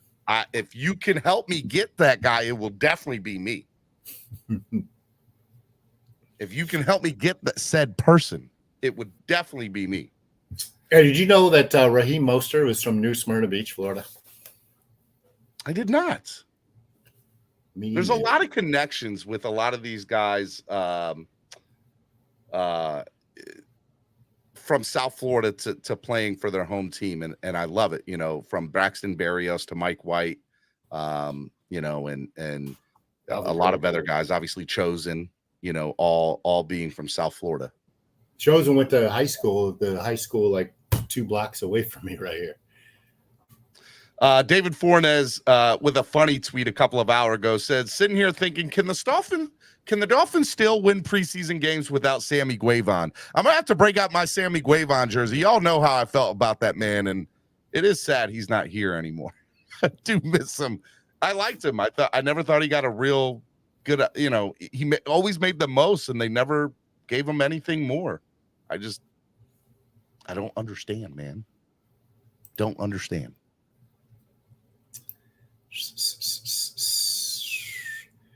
I'll say this to Cullen over there, Cullen Jordan. Dalvin Cook is averaging about as much as Wilson and Mostert are on a year-by-year basis. Is he a little bit more dynamic pass catcher than Wilson? Yeah.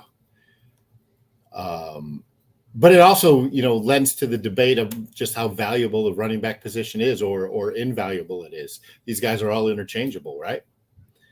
So, you know, Dalvin Cook is more of a workhorse than I think Mostert, are more reliable in terms of health. So I think there's that, and you pay for that. Chris Perkins reporting Eli Apple appears to have his participation ramped up at this very early part of today's practice. So maybe we see him contesting Noah Igbenogany a bit more for the starting boundary job at nickel. Cater and slot and X on the other boundary. What did I tell you, Stephen B? So much that we are having a conversation about Noah starting anything on this team. Just want to throw that out there. Now, I also want to admit in the same sentence, I will be very happy to eat crow if Vic Fangio finds a way for him to elevate his game. But I can tell you 3 years of seeing him, I've only ever seen one good play in one game, and that's it. 3 years of seeing him in a press man coverage type of defense. This is a totally different defense, and maybe he flourishes under Fangio because of the style of defense that he plays. I will be Remember, we're talking still about a player. We're still talking about a player who's super athletic and very young. It will be interesting to see. Hey, really awesome note from today's practice. Daniel Oyefusi tweeting. This is the first Dolphins practice with officials today. We will have people throwing flags officially today. Miami doing some interesting half-field drills with wide receivers and DB. Tua was just picked up by X targeting Chosen, just his second pick of the camp. So Tua throws his second interception all of camp. So, what's his name? Peter from Good Morning Football made a statement about Tua yesterday because he's been out of practice. He said it's interesting to watch Tua in this offense because the ball does not hit the ground very often. Yeah, you're right. I mean, and that's what I think. I think anybody, like hearing Stephen A. Smith trash Tua the other day was hilarious because he has no clue, none whatsoever, at all. And when Tua's out here slanging and banging, I'd love to hear his reaction on what it's going to be. I'd love to. Pete got his glow up from Peter. David Fornes says Robbie Chosen starts today with his best catch of camp, a sweet sideline pass from Tua and half the field route of the combo drills. I want to answer a question in the chat. Daniel Taylor, thank you for asking. And he asked, will the Miami Dolphins win the AFC East in 2023? And 2 weeks ago, we were talking about this, and I said the Dolphins win the East, the Jets second, and Buffalo third. That all three will be, one win away from each other, whether it's 12-11 or 10 or 13-12 and 11 wins on the season for those teams that finish first, second, and third. But I firmly believe the Dolphins finish first, especially if Tua plays 15 games. And that's what we were talking about. What morphed into that conversation a few weeks back is how many games does Tua play this year? I said 15. And if he plays 15, this team is winning 13 of those games.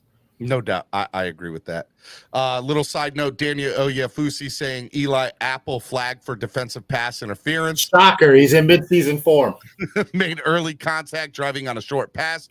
Omar Kelly says Channing Tindall had an impressive showing with the backs versus backer blocking. He won 3 out of 4 reps. Side, just to throw that out there, Tyndall is good. All right, man. I got my man Big Philly 305 Miami Fan Talk. You're at practice, right, man? What's up, man? Yeah, man, I'm chilling. We're up here with TD. TD's live next to me. TD's live next to you. Fun. Awesome. TD, Tell me what you're seeing, man. Just want to get your what are you hearing right now from training camp? What are you seeing? So far, Tua threw his first pick, at least that I've seen, on a nice little deep route there. Obviously, X picked it off. Threw a little shallow, in my opinion, on the 50. We're actually showing it right now. This is the interception. Yeah, it was from the 50. He underthrew it a little bit, in my opinion. He threw a little too far inside. It should have went on the outside. But it's all right. It's not one-on-one drill. It's not a live scrimmage yet. So they haven't started that portion of practice yet. So right now they just split back up again. They're playing the offense on the far side of the field, putting the defense closer towards us. Ramsey's out there talking right now to X because Ramsey is on the field. He's still in crutches. Got a nice little compression sleeve on with the DBs. So it's nice to see Ramsey out there coaching up X, Nando Talk tweeting Elijah Higgins. Remember the name. This rookie's going to be a great receiving weapon. I'm just updating people on the tweets here. Let's see here. Tua with a beautiful ball to Chosen. I'm going to play this right now. Here we go. You can barely see some of that because the phone is turned upwards. Yeah. But it does look like a good pass. For the people that are watching this, remember, if you guys are at camp, turn your phone sideways to get a better view of everything. Omar Kelly tweeting, Devon A-Chain won 3 out of 4 reps in backs versus backers blocking. His only loss was Jerome Baker. He's tiny, but he's got toughness to him. Have you seen Devon A-Chain? What are your thoughts of him so far, Big Philly? So when they were putting their reps in, I was more paying attention to the wide receiver group against the DBs. On occasion, I looked over. I did catch one of Tyndall's reps, one of Audrey Miller's reps. I just wanted to say too is Audrey Miller, and those single drills that he was doing, he's been ripping that bag real well. Kid is jacked. Looks really. Dude, really I saw the photos of Aubrey Miller. He's huge, he in person. Huge, man. He is huge. Hey, Omar Kelly says Xavier Howard picked off Tua in 3-on-3 half-field drills. That interception now the number 3 of camp. So Tua's thrown 2 interceptions today. Oh boy, I better tune in to TD right now. I better go over to TD right now because he's flaming them. I guarantee it. Travis Wingfield says one-on-ones turned into 2-on-3 man route combo to one side of the field. Dolphins DBs getting after Actually, it. I should tune into. X picked off 2 on a deep shot to Chosen. Bryce Thompson and Deshaun Elliott had PBUs. James Blackman had a nice long touchdown to David Davis. Offense, defensive line standouts, Ogaby, Feeney, and Robert Jones. Yeah, that pick with to Chosen with Xavier, and again, it was I think it was more ball placement because Chosen had him. If Tua would have put it out in front of him, Chosen had X dead to rights. But again, Tua kind of threw it a little bit behind him into the inside, which gave X the opportunity to make a play on the ball. All right, Joe Shad saying Jalen Ramsey, pretty much what you just said, Big Philly. Jalen Ramsey on crutches is extremely engaged with teammates at Dolphins practice. Oh, yeah.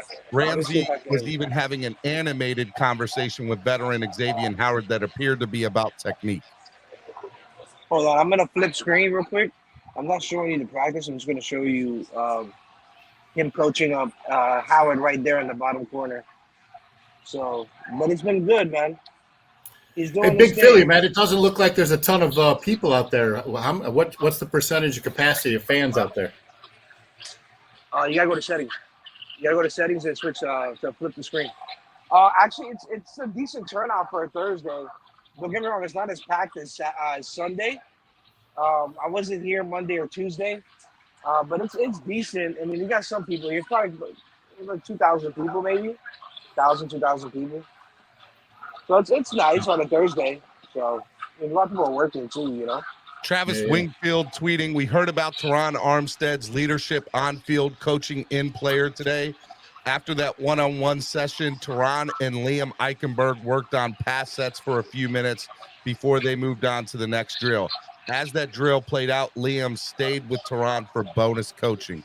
I love Teron Armstead. I think he's a coach on the field.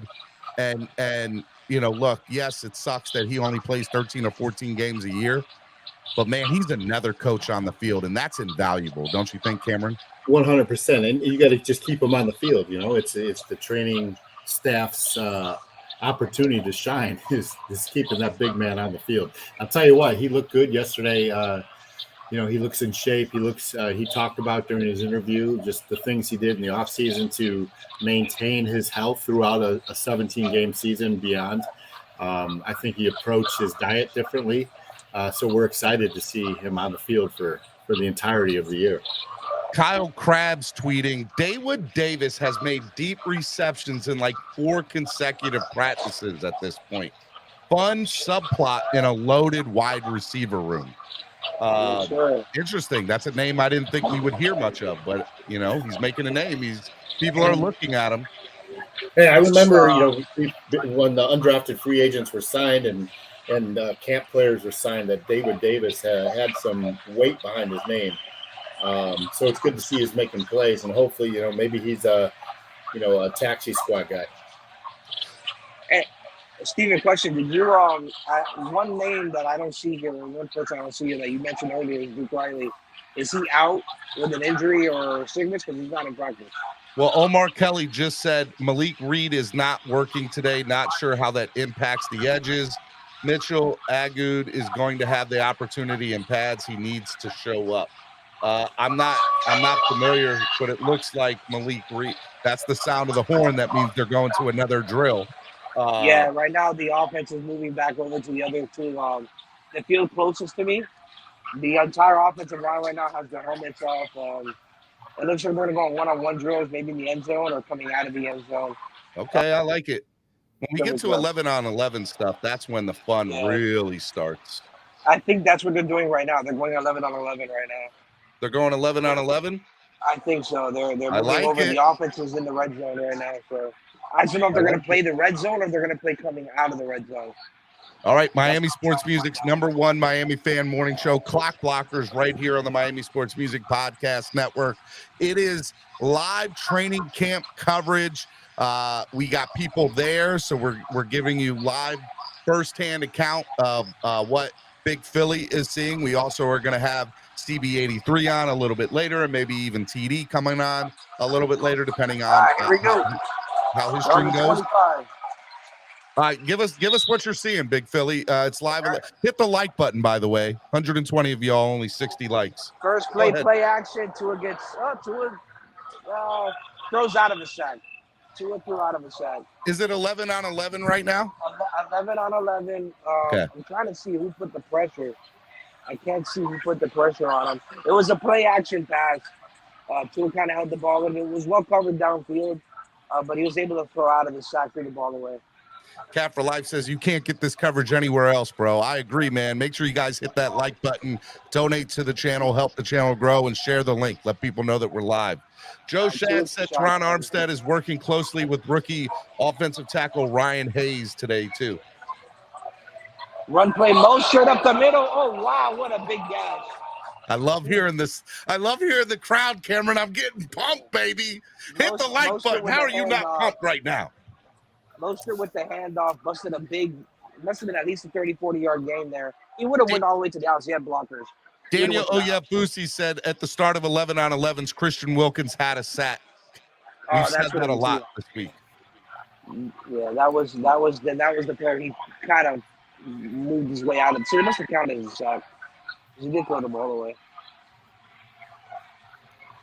He said Omar Kelly says he beat Hunt for that sack. High snap on Tua. Tua took the ball. Yeah. So broken play, high snap. Tua ended up running the ball. Who is center right now? That's what I want to know. What number center? They just switched. So I couldn't catch him. I think it was Connor. It was a starting unit. So it must have been Connor. Connor with the high snap? Of course it was. Well, that's what he's notorious for. The high snap. I know, and that's what bothers me about him. All right, second team is out there. Skyler is starting for the second team here with the second team reps. So Pete's very happy. Hey, Omar Kelly said Mozart with a 15-yard run to the right side. Hole was wide open. Skyler with the check down. Avoids the sack. Check down was 2. I can't see who that is. I want to say it's Jeff Wilson. Raheem lands a running back who land running behind who else? Robert Hunt. He's into the defensive backfield before Holland tags off first contact. Robert Hunt having a good practice. Oh, so they tagged him off? I'm not sure if they're actually hitting or not. Because they are full padded today. High snap for Tua. David Long in the backfield for the tackle for the loss. Tua takes off. Nice reverse to Waddle. Waddle comes out, gains about, I want to say 9 yards, 9-yard carry with the reverse. Hey, I talked about this a lot last year, Cameron. We talked about it when we were in New York. If the Dolphins would just do more reverses or more quarterback options, and I'm telling you, wide receivers taking the ball out of the backfield, we would see a lot more, success with that. And I've heard that a few different times so far in practice. So I'm excited about it. Waddle repping that orange jersey today. Inside carry. This looks like Jeff. I can't tell if this is Jeff Gaskin or Ahmed. There's so many backs. That might be A-Chain. Christian Wilkins sacked to start the 11s. Raheem Mozart broke a run outside down the right sideline. Tua had to jump for a high snap from Connor Williams and just tucked it down as it broke. So that was Connor, confirmed with the high snap. You know what I'm realizing, Steven? I got to buy binoculars. You got to buy binoculars. Omar Kelly says Jalen Waddle with a 15-yard end around that featured him running around Eli Apple. Nando says a sweet reverse in 11 on 11. Nando's out there.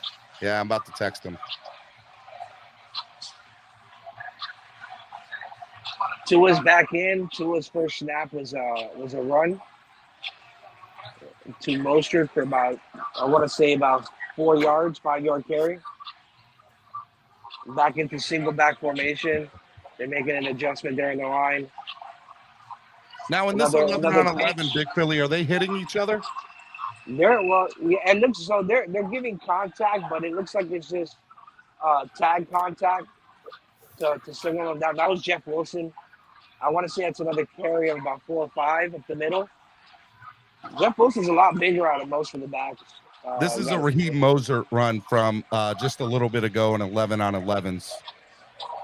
I think that might be the one that he busted a big one. Yeah. Let me see if that's it. Yeah, because he wasn't. That's what I'm saying. Because he was tagged, but he wasn't tackled by Holland. Oh wow! Nice pass over the middle. Tua connects to. I want to say it's River Craycraft over the middle for about a gain of 15 to 20. Right over the middle. Van Ginkel with the stop of Miles Gaskins in the backfield. Omar Kelly tweeting. Miles. Mike White is in, getting some reps now. Stevie D, I'm going to jump for a minute. Coming back? You done? I'm not sure. I'll text you if I do. All right, sounds good. Mike White is in single back formation. Might be heading down to Miami. Here. You going to the game? I'm going to see you in a minute. All right, man. Just let me know. Oh, wow. Nice little. Travis Wingfield said Siler putting the stack, peak, shed, drill, and practice. A-chain up the middle. If I'm not mistaken, it looks like A-chain. We're about to gain a 6-7. How does A-chain look compared to the other running backs? Small. He's really small. I bet. He's really, really small compared to most of the other backs, but he's elusive. And he hits the hole. He hits the hole relatively quick. Joe Shad said Braxton Berrios has come on and is flashing chemistry with Tua. Oh, wow. A-Chain with a nice little gas here. Picks up the first down on a sweep. Beautiful, beautiful. Picks up the first there for about a gain of 6 or 7. That was nice. Following his blockers. David Fournette says Jalen Phillips with that would-be practice sack, but played allowed to continue and to find an open Braxton Berrios for 20-plus yards. But he said Jalen Phillips would have had him in the backfield. Jeff Wilson's back in. Mike White, another handoff, inside handoff for about a gain of like 2 or 3. Chris Perkins says defense with 4 nice consecutive plays. Van Ginkel tackle for loss. Siler tackle for no gain. Phillips tackle for no gain. And Phillips sack on Tua. Nice showing by the defense on this 11 on 11 so far.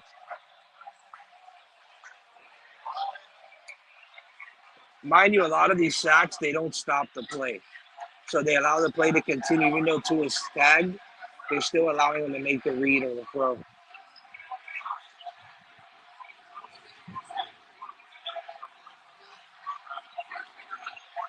All right, Tua's back in. They're on the 39-yard line.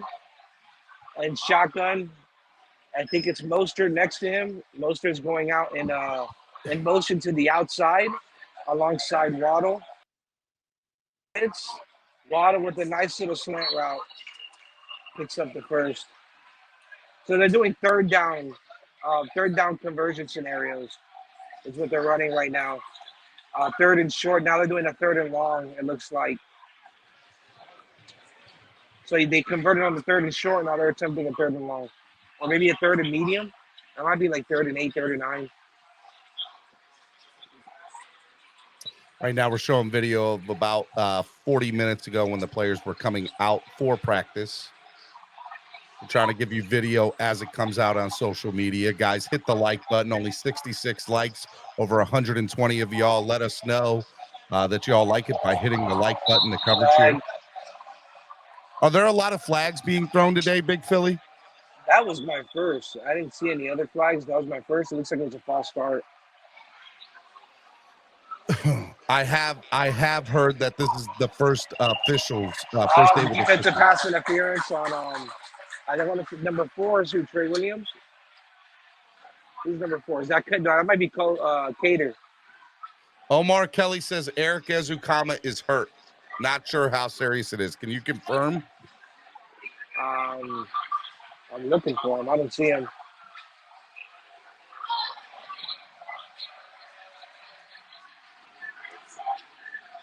He's already off the field. If he was hurt, he's off the field already. He's already off the field. Wonderful. Great. Or actually, no, wait. Yeah, that's Tyreek. Yeah, no, I don't see him on the field. So if he is hurt, he's already off the field in the locker room.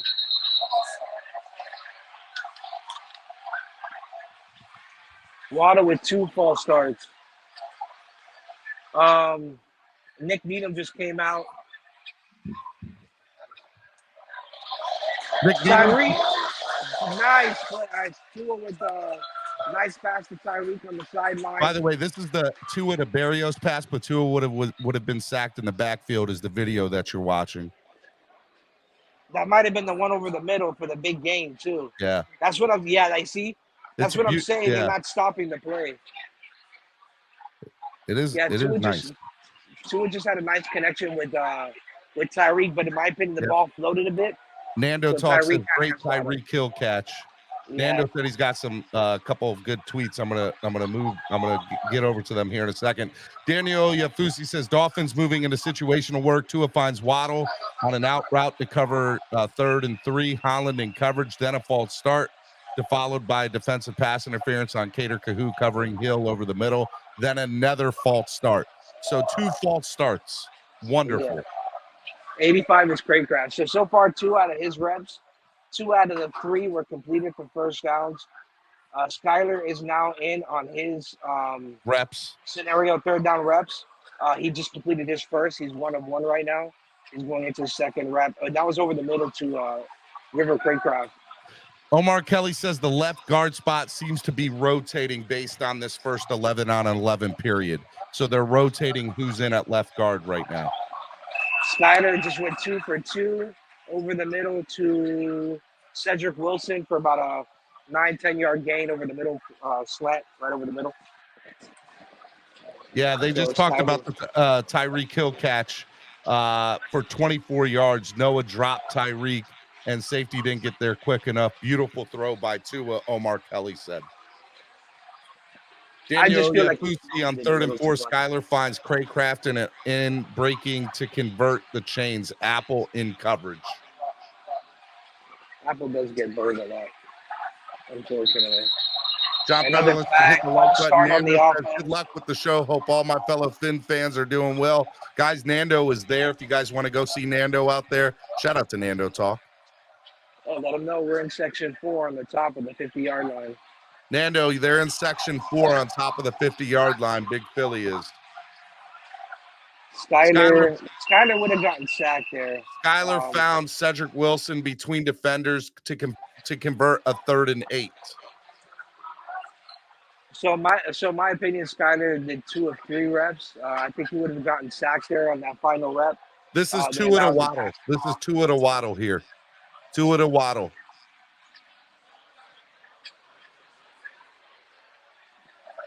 Yep. That would have been a first down. All right, Tua's back in. They're 3rd and short again, 3rd and 5. Shotgun formation. Tua moves up in the pocket. Nice pass to Waddle for a gain of, I want to say about 20. Let's go. Yeah, nice little flag route, actually. Should be a flag route. Daniel Yafusi saying a lot of procedural flags to start. Offense called for false start for the 3rd time in 11 on 11s now. Yeah. Need to clean that up.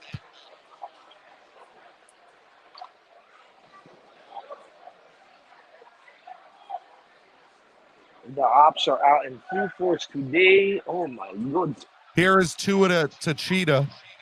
This is a Tua to Cheetah video. They got Tua back to pass again. Nice pass over the middle to Tyreek on a nice little curl. Converted his 2nd first down on his reps. He's going into his 3rd rep now here. Guys, make sure you hit that like button. You can also donate to the channel by donating through PayPal or Cash App or the YouTube Super Chat. Get exclusive content when you sign up to become a member of the Miami Sports Music YouTube channel. Let's go. Yeah, Pete. By the way, Pete, I see your comment. Yeah, Tua's actually stepping up on some of his throws here, moving up into the pocket. Is he doing that because the pocket's breaking around him? Yeah. These like Chubbs is pushing over. Oh wow. Tua took a shot over the middle, was dropped by 8-2. I'm not sure who 8-2 is. Might be a tight end. That might be Smite maybe. Looks like a tight end or Tyler Craycraft. Croft. Tyler Croft. 82 is Eric Saubert. Oh, Saubert. So yeah, Saubert smacked him on the hands and he dropped it over the middle. Pocket collapsing a bit, but Tua finds Waddle streaking a class. So, I mean, look, we're hearing that the pocket is collapsing. Yeah, Chubbs on Tua's strong side. Chubbs is breaking through these tackles. This is a Tua to Waddle pass, Tua to Waddle pass. See, a lot of these guys have their numbers rolled up, so it's a little difficult to see who is who on this offensive line. I can't see who the tackle is. I think it's 72. Now look at it. Now Waddle's on the other side of this pass real quick. Coming from the far side of the field. I like it. It looks good. Yeah, that was a beautiful pass. That was on the money, too. Mike White's getting his reps in. 3rd and long. Up high snap. He would have been sacked there by number 50. Omar Kelly saying there's a 3rd guy in the mix for first team left guard. Dolphins coaches sending a message. A starting spot is up for grabs for the left guard position. Good. You want to play? What else? Here's another pass. Tua finding Cheetah. Tua finding Cheetah for between 3 defenders.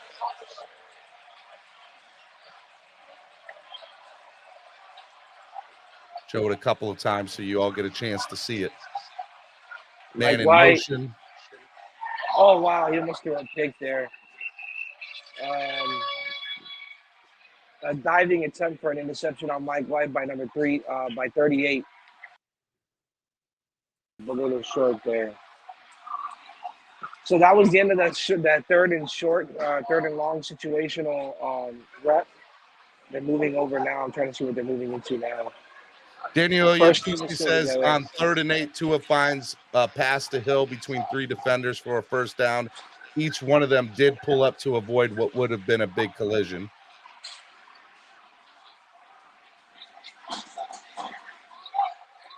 Daniel Oyafusi now confirming Eric Ezukama did leave practice early with the trainer. Yeah. Unsure what is wrong there. Starting unit's going to be red zone reps. We're getting red zone reps now with the starting unit. That's what they're switching to now. Omar Kelly says Mitchell Agood sacked Mike White on a bad snap and Tino Ellis forced a fumble on A-Chain if play had continued. Yeah. All right, Tua's in first rep, red zone. Red zone rep here. Tua back to pass, looking over the middle, gets, oh, wow, almost interception by X for the 2nd pick against Waddle today, but drops it in the red zone. It was X on Waddle. They're putting in Skyler now, putting in 2nd team. And the difference between Omar Kelly saying the offense is being owned today. Do you agree with that statement? Today, yeah. Compared to the first day I came to camp, which was Sunday, the receivers were having a field day on our DBs. Today, I feel like it's the other way around. Today, it's been nice reps. The DBs have been giving up some stuff, but nothing that's going to break them. They're bending, but they're not breaking. This is the pass to Braxton Berrios. Nice. Skyler first attempt. He kind of threw a little too much inside. Gave the play on Cam Smith. Cam Smith knocked it away in the on the pylon. Looks like the left pylon. So far, both red zone reps they're 0-2, first and 2nd unit. 3rd unit's coming in now with Mike White.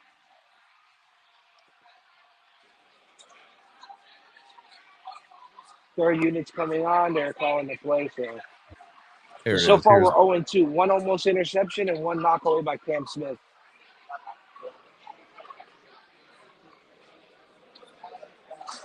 I think we saw that play earlier. Yeah, that's Braxton. Or I thought it was Craycraft, but I guess it was Braxton. All right, Mike White back to pass over the middle, touchdown. So far, Mike White's the only one to score a touchdown to Braxton Berrios. Goal line work from the 10. Eichenberg has been getting beaten badly by Zach Seiler. But is that the is EM getting the starting reps though? I'm not I sure. gotta look and see now. David I'm not Fornes sure. I wasn't says paying Cam attention. Smith with a touchdown-saving pass block in the red zone. Another big play for the rookie. Yeah, that was very impressive. That nice block with Cam Smith. So they're going back to individual drills.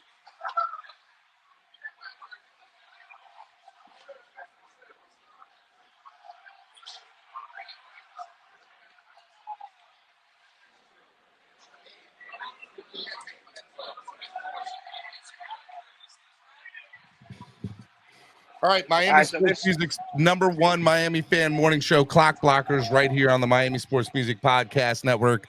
I got Miami fan talk show, Philly 305, out live at practice right now. They just did 11 on 11s, where a couple scenarios. They're going back to individual drills right now. We're bringing you the latest. When the videos hit the Twitter, we're bringing it to you. We got a little bit of everything here. Here we go with a almost interception by X. Let me bring this up.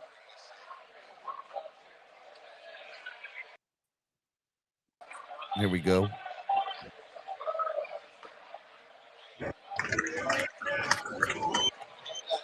This is an almost interception by Xavier Howard.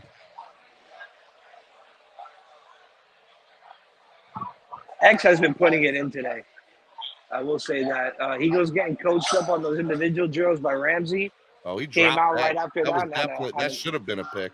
That should have been a pick. That was on the money. I don't know where Tua was throwing to on that. All right, so what they're doing now is special teams, kickoff. Yeah, it's kickoff. I guess they're working on their gaps or their lanes. So each side is going one at a time. So the left side goes first, the right side goes after. And what they did was they put the bags out there in the formation to kind of simulate the lines. The lone touchdown pass to Berrios, he beat Justin Bethel on that. Oh, Justin Bethel. Yeah, but you know what? That's the second time that I've witnessed Bethel get burned in camp. Because on Sunday, Chosen was on Bethel on a deep route, street route, and got toasted. Joe Shad says Braxton Berrios is heating up at Finn's camp. So look, if there's a bright spot for the offense, it sounds like it's Berrios. Eli Apple's conversating with Baker. It looks like Ramsey's next to Howard. Currently, right now on the sideline, David Long's by himself. Chubbs is out there talking to Agba and Phillips. The defensive line is kind of all together, taking a breather. They're getting some needed rest for practice, with some water and stuff like that. And then you got Nick Needham working with some hand drills. No, obviously not in contact, not in uniform right now, just with a jersey on, some sweats, just working on positioning in the corner there, in the corner end zone. King of Finland on Twitter posted this video, and his said Eric Saubert just cut himself. Yeah, that's that drop he had over the middle that I was talking about. Remember, Eric Saubert was not brought in to catch passes, though. He was brought in to block. To be fair, we know what he needs to work. His strength is, yeah. His strength is blocking. Right.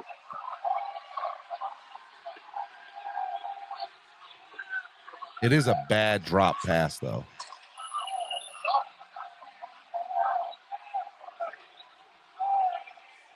Quarterbacks are getting rep on the far side there.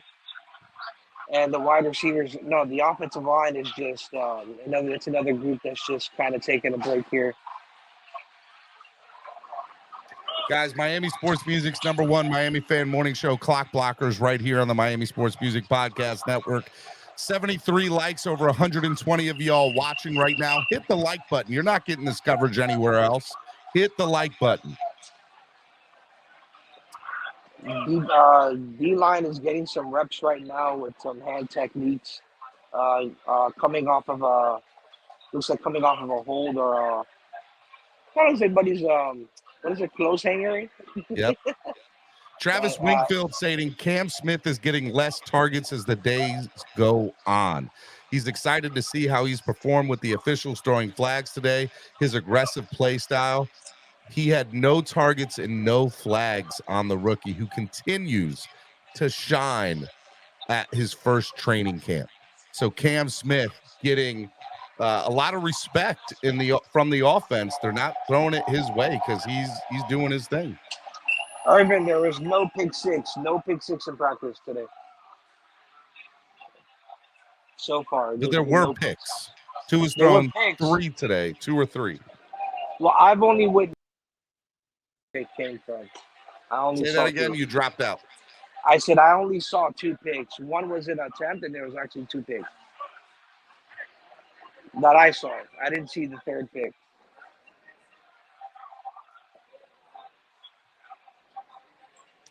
Here's Dolphins just posted some offensive line drills from earlier in practice.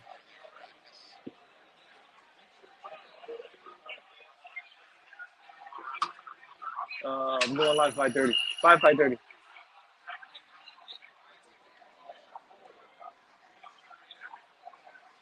You know, it's interesting to see the footwork of some of these offensive linemen as they're doing this drill. Some of them are moving their feet really fast. Some of them are just toe tapping.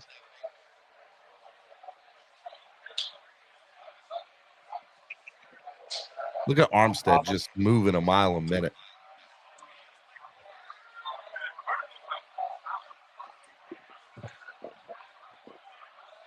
Hey, if you haven't done so already, only 74 likes. Hit the like button, guys. Smack that like button, y'all. Steven out here working hard, giving y'all the best content. So far, what's your reaction? What are some of the highs, some lows that you're seeing, Big Philly? Offense definitely offensive line has to clean up some of these blocks, especially coming off the edge. Obviously Wilkins and Zeiler has been getting their way through the middle there as they're rotating. The offense needs to clean up also those flags. A lot of false starts so far. 2 on Waddle.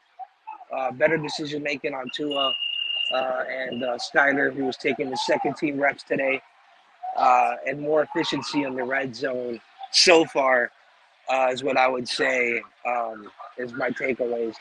Being a little bit more efficient so far. Only one quarterback completed a rep in the red zone, which was Mike White to Barrios over the middle. But both Tua and Skyler both did not come out that rep with a W there. So we got to be more efficient in the red zone. At least today's practice. Sunday's practice, they were a lot more efficient in the red zone, scoring 2 out of 3. But today they weren't able to be successful 1 out of 3.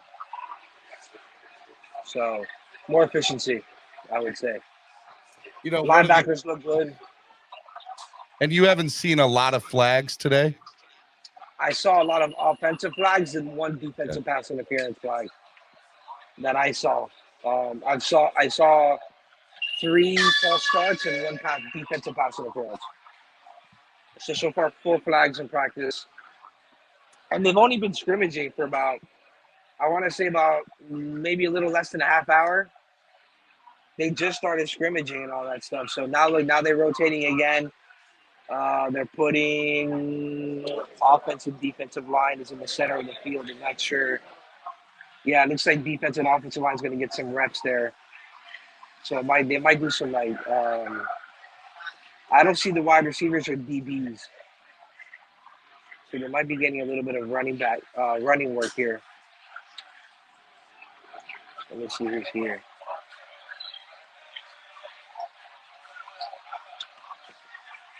So I got Jeff Wilson there. I see 2-3. Oh, no, yeah, they're going back on 11 on 11. They're back on 11 on 11. Center field going the opposite way now. If you guys are familiar with the training facility, their backs are against the, I guess, offices or whatever building facility that is. And they're going towards the beach. Looks like beach, like gondola shades area is where they're going towards now. Towards the stadium. Yeah, towards the stadium. There it goes. Better explanation there. They're going towards stadium. Tua back to pass over the middle. Hits a right over the middle for at least 25 to 30 yards. Who was that? Beautiful pass. That was Tua to Waddle. Tua to Waddle for 25 to 30 yards. Love it. Yeah, right over the middle. Beautiful. He was sitting all by himself. That was blown coverage for sure. I didn't even see the linebackers there. I'm not sure if they're in zone or man coverage in that play specifically. But there was nobody on Waddle. 2 under-server handoff to Mostert for about, I want to say, no, that's just, no, that might be A-Chain. I can't tell from here. Because the thing is, they have all their jerseys rolled up, so you can't tell the number.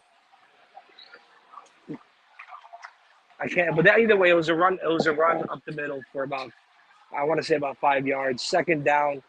It looks like 2nd and 5 or 2nd and 6. On the 48, on our 48-yard line. Actually, no, their 48-yard line. Defense is 48. Who's this? This is completed pass to Alec Ingold for a first down for about, I want to say 9 yards, coming out the backfield off the flat. Nice little rep there. Nice little reception there for Alec Ingold. Alec Ingold's looking good in practice too. Sunday had a touchdown. Today he just had a nice little rep there. They're back in shotgun formation. 1 tight end, 3 receivers. They just motioned out the back. Tua back to pass. Over the middle with a slant to Tyreek for 9 yards. 2nd and 2. Right, Second and 1. Here's that pass to Waddle for 25 or 30 yards. Here we go. This is the Tua to Waddle pass a few seconds ago, about 3 or 4 plays ago. Oh, man, Waddle was wide open, too. That's what I'm saying. It was busted coverage. That was the one big defensive I see Xavier Howard. I guess Javon Holland, unless it's number 9 there. Yeah, who's 9? Tua back to pass, Noah. play action, flag. It looks like it's going to be holding. You know who busted that coverage? Who? Noah. Oh, great. Even worse. Noah busted that play coverage. So it looks like they I didn't get the play call for the flag. There was another Watch flag. what happens here, ladies and gentlemen. Noah's playing right here. He's playing the safety position. Well, right now, X is over him. Yeah. Well, X is over him. Left the middle of the field wide open. But y'all want Noah to make this team. No, that was Baker. Watch Baker. Watch 55. Now? Watch Baker. Yeah, watch Baker.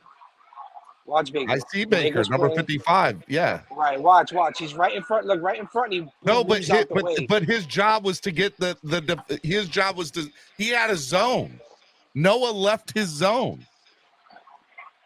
Look, you can see, like, he let him go because that wasn't his area. Why was Noah playing up? Oh, wow. Skyler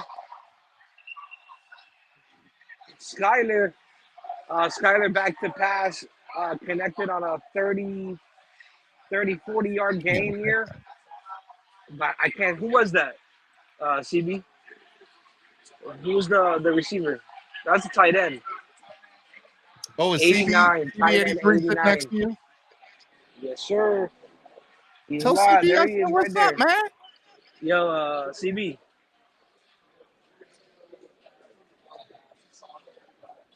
He in his zone right now. I know he's doing his own thing right there. Yo, CB. Look at that ugly mug.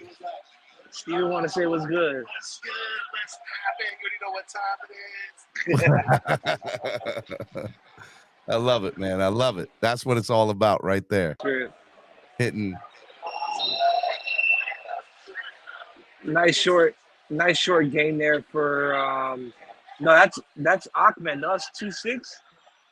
That might be A-Chain. Here's For a nice little unique game view there.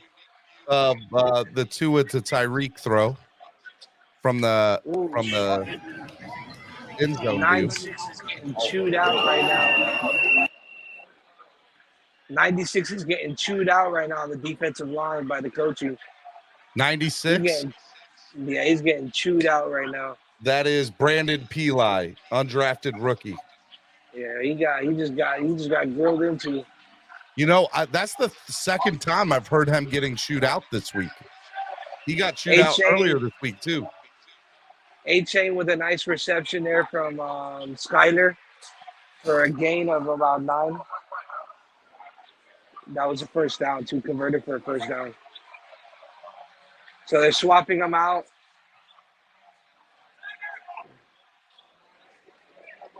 Andrew Van Ginkel with the sack. AVG having the best day. He's been struggling with the move to inside linebacker, but he's making his presence felt every now and then today from Chris Perkins. So far in the second team reps, Skyler didn't move the ball down as far as Tua did. He had that one big reception, but I think it was called back for a flag. So they took it away. He wasn't able to move. He didn't convert on fourth down there. They just called another flag on first down on a third team unit with Mike White. It looks like it's going to be a false start flag. They're going to start behind the sticks. Hey, just so everybody knows, Tyreek Hill has made the top 10 of the NFL's top 100 list. That's not a shocker. Love it. Yes, sir, Tyreek. This is a Skylar Thompson pass, Pete, for you, Skylar Thompson. Yeah, but I think that one was called back because they didn't start on that where the reception happened. So I think they called it back. But it was nice. He underthrew him a little bit, though. It was a little underthrown. He had to come back to the ball. That was for Pete right there. That's a Skylar Thompson pass. Mike White to A-Chain on a wide receiver screen on the outside for a gain of about, I want to say 4, a gain of 4 or 5. It looks like it's 7. It's 2nd and 6. 2nd and 6. Third team unit still in. But it looks like they have the starting offensive line in. Because I see Robert Hunt there. This is a tip pass from Agent Zero, and Barrios still caught it. Oh, wow. A-Chain with a beautiful gash up the right side. Up the right side. Beautiful gash for a first down for about, I want to say it was a gain of 15. Gain of 15. Beautiful gash. Who was that? A-Chain. A-Chain with a what did he do? It was a running back sweep to the left side for about a gain of 15. I have heard the Dolphins over the last week do sweeps and reverses. I'm all about that life. I'm telling you, it's going to open up the offense in ways that we cannot imagine. It's going to be a really great thing for this offense this year. So far, I guess another takeaway: our running attack has been a little bit better, but pass blocking has been a little questioned on the outside. Obviously Jalen Phillips and Bradley Chubb's been having a field day. Agba, Christian Wilkins, you've been hearing a lot of. Zyler, they've all been getting after the quarterback so far this camp, from what people reported and what I'm seeing today, especially now with pads. They're definitely getting after the quarterback. But again, that can go to, you can also say, is that good? But at the same time, it is concerning that they're not holding these blocks up like they're supposed to on the offensive line.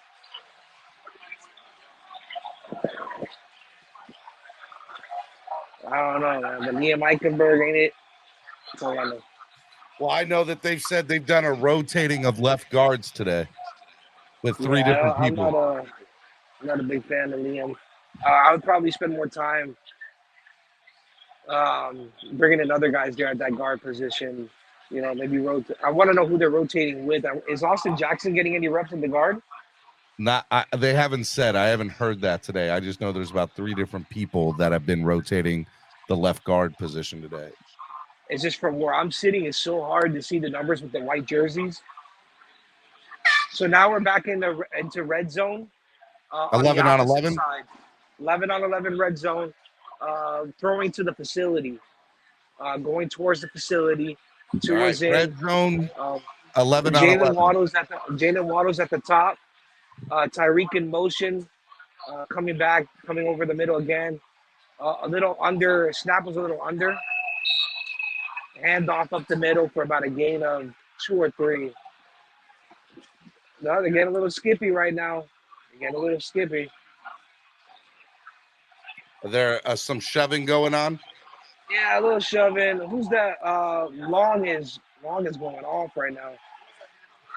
David Long is going off? Yeah, David Long. Is it David Long that's going off right now, or is it the safety? Might be the safety. Yeah, they just pulled Buddy off the field. That was Cedric Wilson. Cedric Wilson is going off. Yeah, Cedric Who Wilson. is Cedric Wilson getting in the mix with? Boy, you better stop. You better stop, Cedric. It looks like it. Nice play by Christian Wilkins. Lost some game on a run play. Beautiful penetration by Wilkins. Textbook. Christian Wilkins is he's trying to earn that bag. I don't know. Nando says, can't stop the A-chain. Rookie rips off the long run. He's been showing off speed his speed all day. I will agree with that. A-chain's been very impressive. Omar Kelly says, Devon A-chain with the 21-yard run. Right behind Lester Cotton and Cedric O on the offensive line. Right. Tyreek, play action, roll out Tua, rolling to the left. Just overthrew his wide receiver in the corner end zone. There is a flag on the play, so it might be holding on the offense. I'm waiting to see. Nando talks to Christian Wilkins, tackle for loss. Yeah, that was beautiful. Textbook, Christian Wilkins, tackle for loss.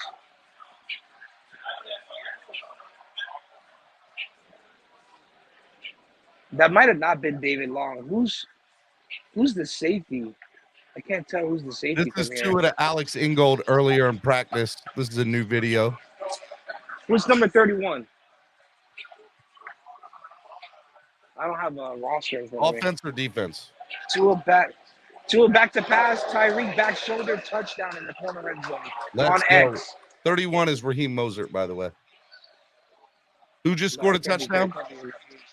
Tyreek corner end zone, back shoulder pass over X. From Tua? From Tua. No, 21 through the pass?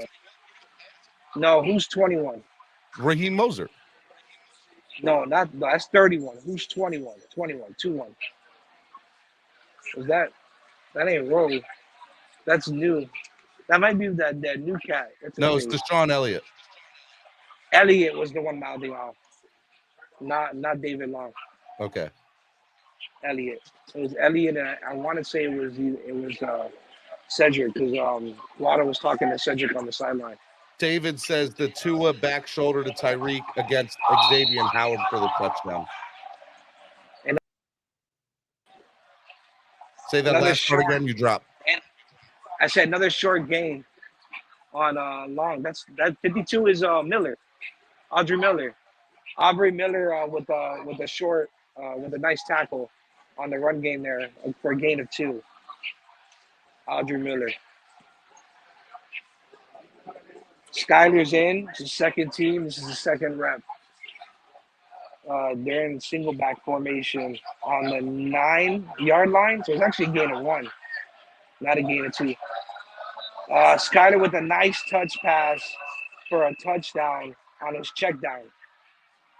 Nice little touch pass. Who did he throw the touchdown pass to? It was a tight end. I can't see. And who was that too? I want to say it was Smite. I think it was 81. I want to say it was 81 or 89. I can't. Again, a lot of these guys have their jerseys rolled up. This is the Christian Wilkins sack. Or tackle 13. for loss, not sack. Tackle for loss. This is the 17. Christian. Another touchdown. Savon Ahmed with a carry for a touchdown, short gain on the 4-yard line. Who was the Goal line, quarterback? 4 yard. Skyler, but it was a run play. It was a pass. Nice pass. It was a nice run though. Nice catch. Offensive line got blowed up in this play. Boy, the security guard getting paid double. He out here catching everybody.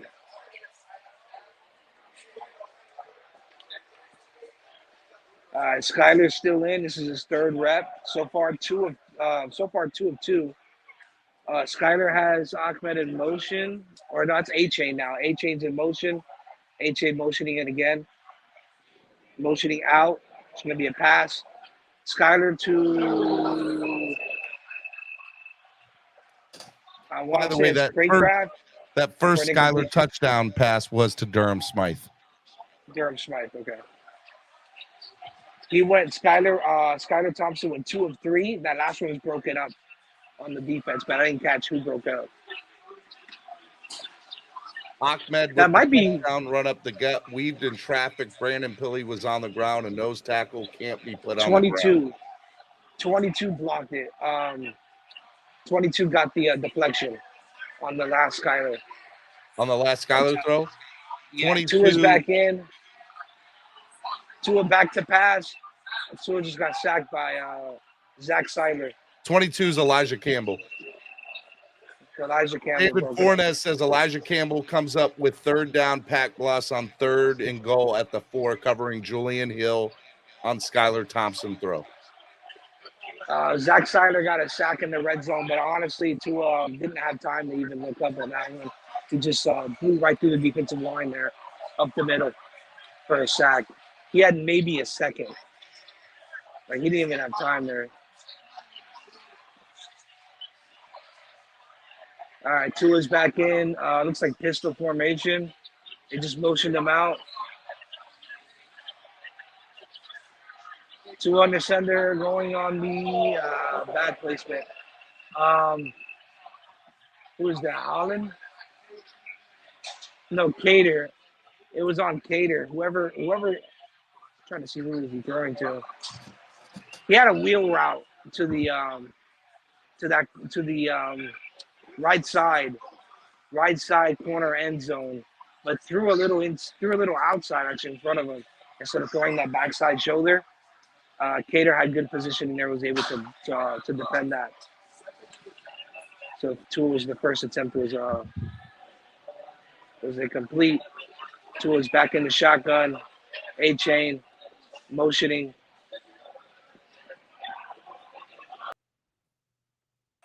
All-star offense. Tight end, that might be Croft. False start on the offense. What team is out there, first or second team? First team is out there right now. Tua's on the field. Tua back to pass. Clean up the penalties. Miscommunication with A-Chain. Miscommunication with A-Chain through inside and front. A-Chain broke outside. Incompletion. And again, it goes back to he's a rookie, right? You expect that kind of stuff. You're okay with that in the first week of as long as it's in training camp. And exactly. But again, being a little bit more efficient, they're going to get this stuff cleaned up as preseason progresses. But cleaning up these red zone attempts so far, Skyler has had probably this second attempt in the red zone. Skyler's had a better showing, but Tua was able to score too. Mike White with handed it off to 23. By the way, the video you're watching is Tua to Tyreek touchdown in the red zone. It's a That was beautiful Jeff pass. Wilson, no, 23. Jeff Wilson for a touchdown up the middle. Who scored? The running back run. Running back. I think it was 2-3. I saw 2-3. And he was a bigger back out of all of them. That wasn't A-Chain. A-Chain's in now. Hit the like button, y'all. Hit it. A-Chain's getting a lot of reps, guys. A-Chain is getting a lot of reps with all 3 units. All 3 units. First, second, and third team unit. Here's an A-Chain run from earlier today. Mike White with another incompletion in the corner end zone there. No flag on the play. Mike White wanted a flag there for holding. That just so you know it's not a great video, but it's an A-Chain run.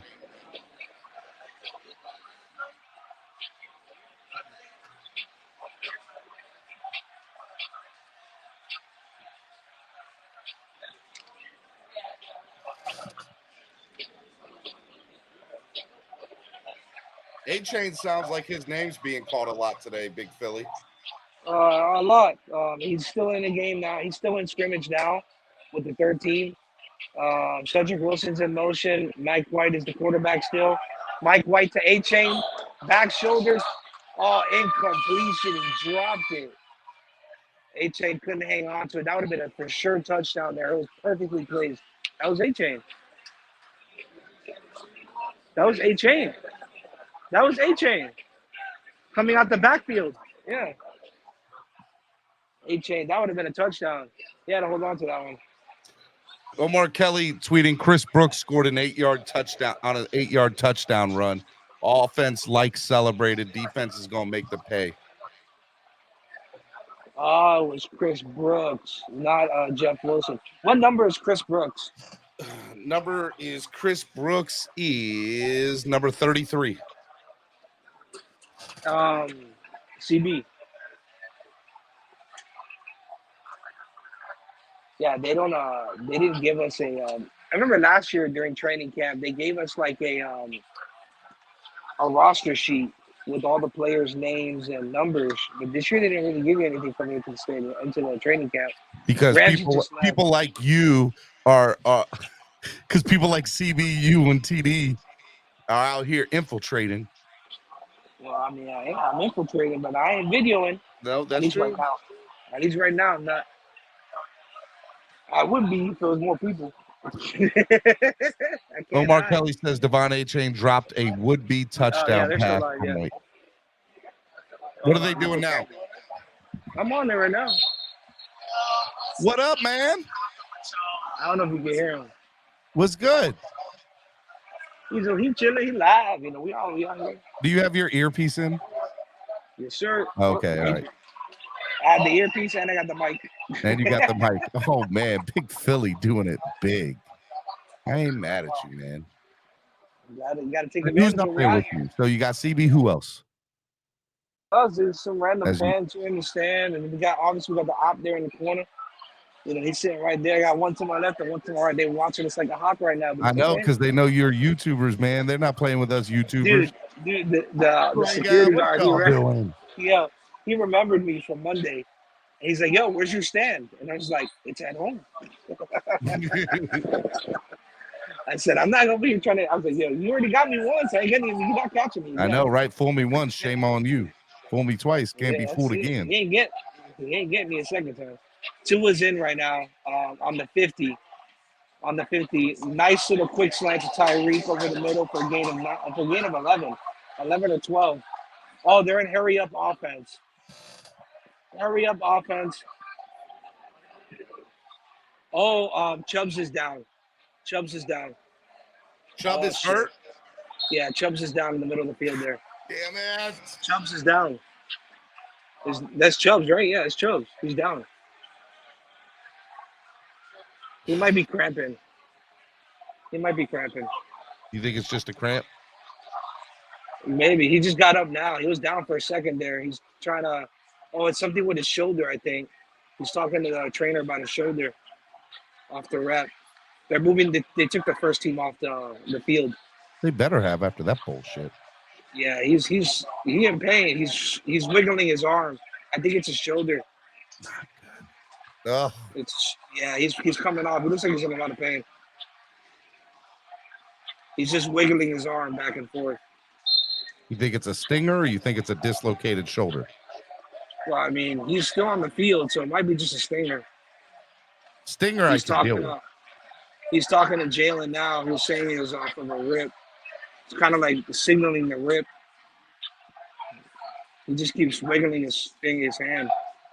Skyler's in now. Second team is in. Pass to 82. Solvered. Nice little reception there. Joe Shad Big Philly. Joe Shad just tweeted, "This has been the longest, toughest Dolphins training camp practice. Probably light Friday, scrimmage Saturday, then 2 days off." Do you think this is the toughest practice so far? Well, again, this is the first padded practice I'm attending. Sunday's practice was not padded, so I can't really say because again I wasn't here on Monday or Tuesday whichever day they were padded. Skyler back to pass again.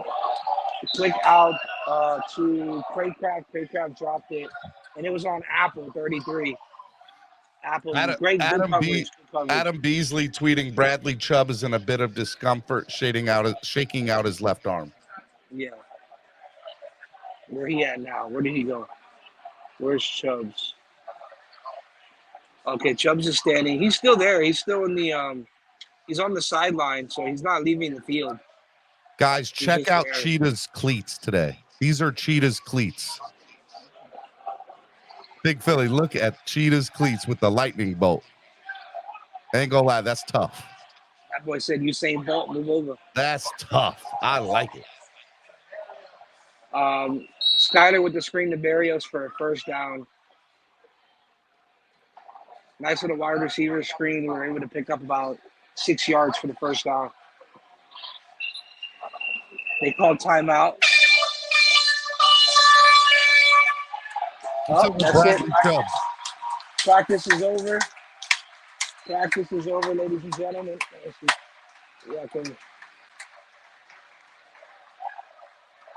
Oh, man. What do you want me to do, Steve? You want me to go down there and try to get some interviews for him? That would be dope. Yeah. Right. No, you keep try to do it discreetly. Yeah, they're not going to kick you out at the end of training camp. Well, we'll see. We'll see. I'll walk down now. I think I see Solo D's out here. So go get him right now. Because I on that bottom corner there. I texted him earlier and got no response. Go to him. Ooh. Go to him and be like, "Hey, so Steven texted you," and then just flip the screen to him.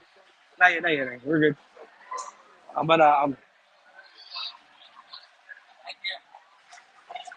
Where's CB at? Hey, CB. No, there is tomorrow. There should be a training camp tomorrow. No, tomorrow's Friday. They said it'll be a light practice tomorrow. It's a light practice, though. That's what Steven's saying. Because I know CB's going to be here. I'm not going to be here tomorrow. I need a day off. You'll tell CB we need him tomorrow. I'll let him know. He's still live now. He's live on his show. Live on. I'm trying to see who's going to make their way towards the fans over there. The pen. Keep dropping. Oh, no. CB did. They just confirmed Friday's practice is not open to public tomorrow. Oh, it's not? No, it's not open tomorrow. It's Saturday's practice. I'll be here Saturday. Who's making their way? All right, so it looks like I might go down there because the defense is making their way down there. Go towards Solo if he's there. Well, Solo dipped. I don't know where he went. He's underneath he's underneath me right now. I'll walk down there and see if he hangs because he usually hangs out over there. Yeah, he usually does. Down there by where the fans Tell are. him he's not good enough to come on his own the show on his own channel no more. What's up with that? I'm just gonna tell him, hey, Stephen D's got a message for you, and I'm just gonna turn the camera. Yeah, and I'll flip him off, give him the bird. Son of a. As long as you don't swear, because then you got to pay the swear jar. Yeah, see, look at you. You know, Big Philly. You know how this Yeah, I've works. heard it. See, I haven't cursed all day today. I like it. I like it, man. This was great coverage today. Thank you so much, man. Well, I got to get better with the play-by-play. That's all right, man. It was good. It was good stuff. Nobody else had what we had today. No, definitely not. Well, yeah. We were updating with tweets. We were showing video to go along with stuff. Nobody else had that. We were killing it. It was a good practice. Offense is not great signing great anything. coverage. Hit the like button if you like the show today. We're gonna keep it here.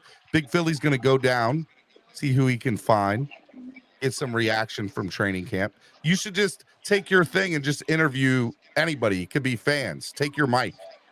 So something cool to point out: Tunsil's in the back here on the second field, putting in more work with these offensive linemen. Tunstall. Yeah. I can't see the number from here, but it is Armstead back there, and he's coaching up. There's two of them. There's two tackles back there, two linemen getting coached up by him right now. Noah's over here. Man. I'm gonna go down there now. Let's go down there. Yeah. See if you're gonna make our way. I'm gonna put you on the big screen. Hey, take your mic and interview fans and whoever. Awesome. Let me make sure Mike's there. All right, cool. Well, it's gonna be hold your mic like it's a mic, and then go from there. there. Yeah, but I don't think the mic is currently working. Well, Cam Smith is limping. Cam Smith is limping. He looks like it. I'll go flip the screen. I hope not. Hold on, let me flip screen. Okay. Yeah, he's limping. You can tell he's limping. Well, hopefully it's just a regular limp and it's nothing big. He's right there. He's limping a little bit. He's walking with a trainer, it looks like. It was a long practice. We'll just chalk it up to a long practice. Offensive line is out there signing. Quarterbacks are back there. CB in front of me. What else? Let's see if we can go find Solo for you. Hey, put the mic to CB. See if the mic works for CB. Just test it out with CB real quick. Yo, CB. Yeah, he's still out. Hey, speak into the mic and see if he can hear you. Speak into the mic and see if they can hear you.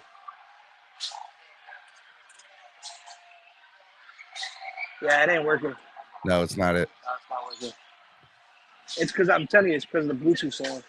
All right. Wow. CB asked if you want him to jump on. He has a mic. Yeah. The more the merrier. Tell him to hop on. He won't come on now. Of course, man. Let me see if I can go be an op and find you Solo.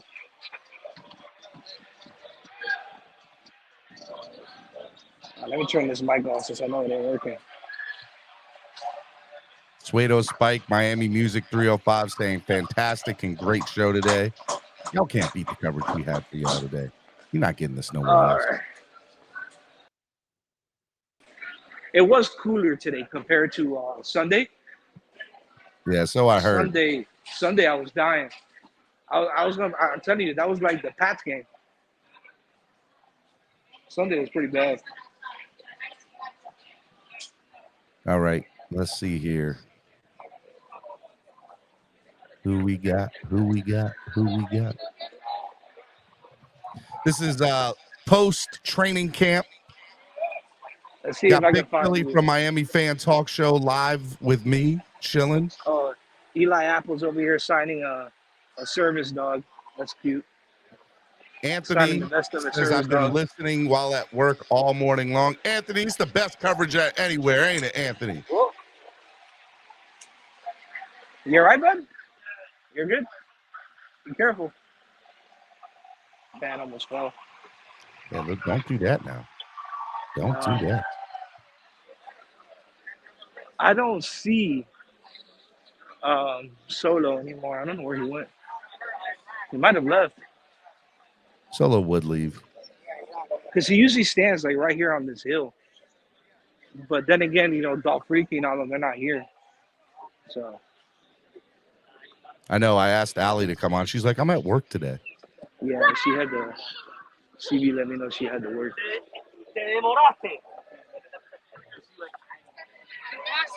Let's see. Who we got here? Go down there. There's plenty of room. Go. All right, so you got Cater. Cater's autograph. Yo, what's good? What's good, bro? What's poppin'? What's going on with you? Man, had a great practice, man. It was fun, man. We had great coverage out here. Yeah, bro. Hey, it's love, bro. You know how we do, bro. I see you got 120 in the room. Hit that damn like button. You already know what time it is. We out here at training camp getting it in. You know how we do. It's Kevin love Lee out says here. Miami Dolphins morning show. Let's go. Great coverage, Steven. AJ Harris says Stephen D, best show ever. Hey, yo, it's a great time out here. Tell me what you took away from training camp today while Big Philly's searching for some people. And let's get your thoughts, CB83. Man, the guys look sharp. Jump in whenever you get somebody. I think that, the guys look sharp, man. I think everybody's working to get better. I think the quarterbacks look good. There's always going to be a couple plays here or there where it's like, damn, that's a bad play. But for the most part, everybody looks pretty solid. Everybody's doing a good job out there. Everybody's working hard and getting after it. That defense looks dominant. It looks like they're going to be a problem. That defense looks crazy. Like, people are going to have a problem with the defense. That's all I'm saying. That's all. Hey, that defense is going to be a problem, bro. Hey, line it up. Hey, we're going to knock them down, Steven. We're going to knock them down, Steven. You already know. Oh, you got X here signing. Hey, so it's a good time out here, man. Hey, defense is doing their thing, bro. It's gonna be a very. Hey, that was Nando. That was Nando. You just walked by, Big Philly, with the hat. Where he at? Number one. He had the E32 jersey on and that big ass hat. I think that was Nando. He just walked by, going the opposite direction. The white jersey, the white baseball jersey. Is that Nando? I don't see the big hat no more. Oh, man, you walked right by him. I didn't even see him. Hey, where is now? What? Oh, no. I had this before. Yeah. I don't see that hat Solo, anymore. CB? You said, do I see Solo? Yeah. Is he out here? Big Philly said he was. I saw him down there. He usually hangs in the same area, right? Like right here. I don't see him. That's what I'm saying. He's not there now. Yeah, I don't see. Hey, be sure y'all like and subscribe. You already know what time it is. We out here, training camp coverage. I'll be going live again, Steven, on Saturday too, man. So hopefully I can, get out here Saturday and do some more stuff too. Man, you got great content over there, man. Didn't take CB83. You got Eli Apple right here signing. Yeah. Hey, tell Eli Apple to say what's up. I'm gonna make my way towards CB. Because CB has the mic. CB has the mic for it. I don't have the mic for it right now. I'm just using AirPods right now, bro. Hey, here's Noah right here. Hey, Noah, keep playing, bro. You doing your thing, bro. Hey, tell him tell him we live. Tell him to say what's up to the people. Hey, Noah, we live. They want to say what's up to you. Let's go. Let's go, baby. We got No, Noah's that's playing Noah? good ball, bro. Hey, is that Noah? You know how I feel about Noah. Let me tell him how I really feel about him. He can't hear you. I got my AirPods in, dog. He can't hear you, dog. Give that earpiece. Let me tell him how I really feel about him. So you got Noah, Eli Apple signing. I'm gonna go down here a little bit. Where is Big Philly at, man? Big Philly left. No, Big I'm Philly right here. No. Hey, man, I'm a big target not to miss. Hey, there's Cater. Cater was good, bro. Yeah.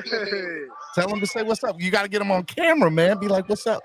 Hey, Cater, we live right now. They want to say what's up to you, bro.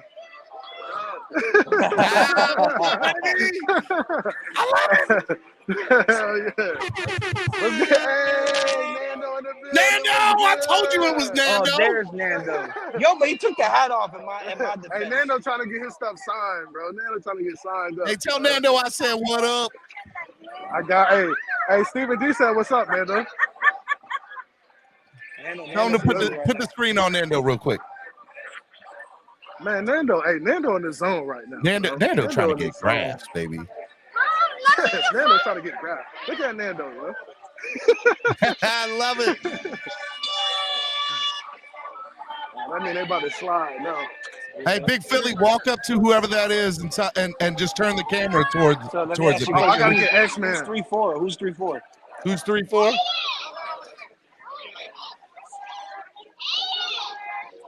Tino Hey, Waddle. X. Hey, X. Tino. Hey, X, I got your jersey, bro. Tino, right? Yeah. Say, hey, Tino, we live. Tell the people what we gonna do this year. Hold on. I got you. You just missed X. Yep. We're Oh, good. shit. Hold on, let me hit him over here.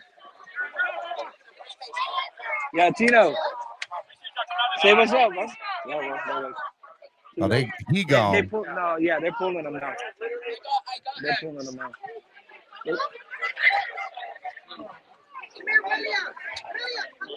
Boy, that sun coming out now from the rain earlier. Now That's starting to beat down on people now. yeah, now yeah.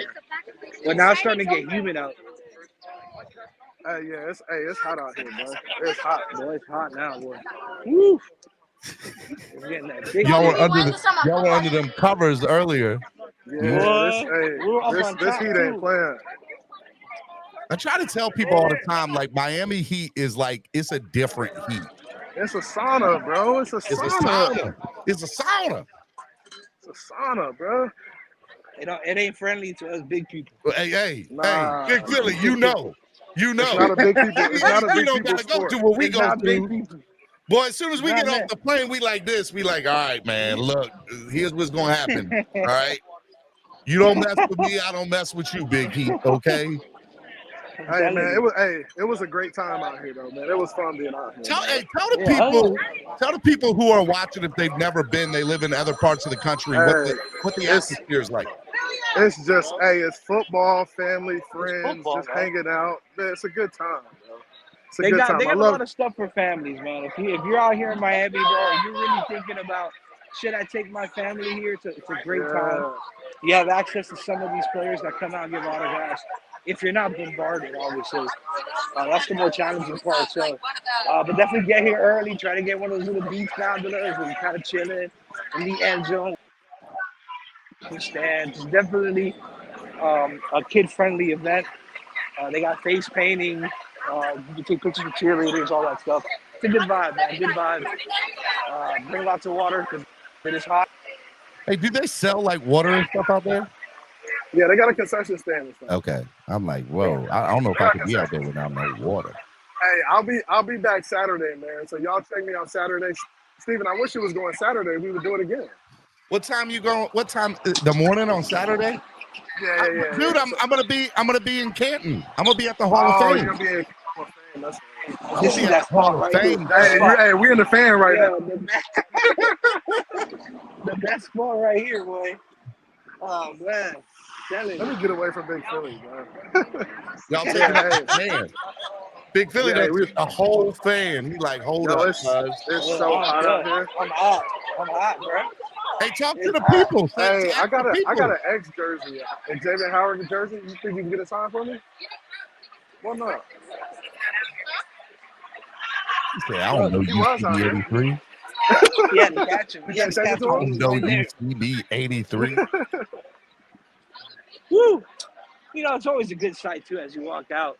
Got that beautiful sight right there. I know that the Mecca, the cathedral that is Hard Rock Stadium. You know, it was actually crazy because we're on Sunday we were talking, and we were walking in the parking lot, and this fan he goes, "Man, you know it's crazy," and I go, "What's up?" And he was like, "Yo, we're standing on the Formula One racing track right now." I know, that's wild. Crazy.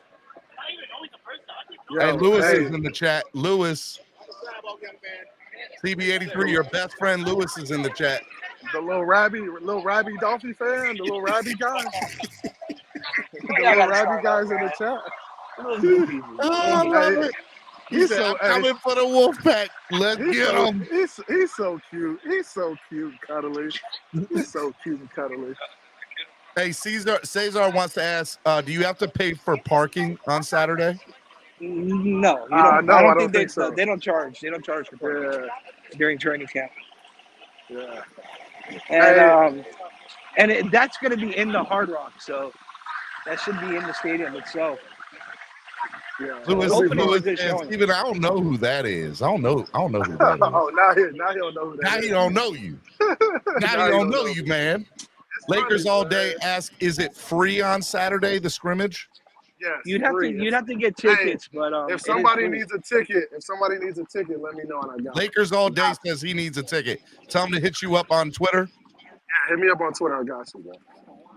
I may have 2 extra Tell him tickets. it's first come, maybe. first serve, though. Hey, I may have 2 extra Lakers tickets, all so- day got one. He got one. Oh, okay. He got one.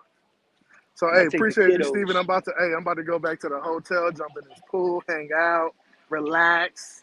You better already know do it what right time before. it You is. better All do right, it you're before going to be 4 there o'clock. tomorrow, right? Yeah, somebody said it wasn't open tomorrow. It is open tomorrow, isn't it? You got tickets for tomorrow? Because I didn't get tickets for tomorrow. So. Well, I gotta check. Maybe it's not open tomorrow. So All right, maybe it's just. so what are you Saturday. doing tomorrow? I'll probably go live in the morning or something. I don't know. We'll Why don't you co-host with me with Jason Sarney? Bro, I got the family, bro. I'm gonna try to come through for a few. I'll try to come through for a few. Because Jason, I think, is actually in Canton. I got to figure out how tomorrow's going to work. Yo, look at my man Papa Paul in the building. Hey. What's up, everybody? Yeah.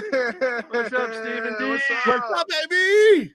Hey, How you was know practice we rock it. today? Ask him ask him what he thought about He practice. said, "How was practice?" You got to talk kind of close to me. Practice was great to me. There was a lot of good. Defense was looking tough. I mean, they were tough out there today, but there were some good offensive moves and everything. It was good. Yeah. Tell him to give me I've been one here all high week and one enjoying low the for the hell day. out of it. One high and one low. What's one high, one low? A-Chain's my high. A-Chain's is high. Okay. Low, Mike White.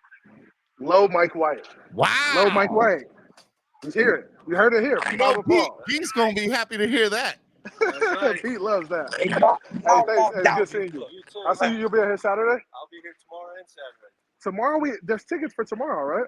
It's members only tickets.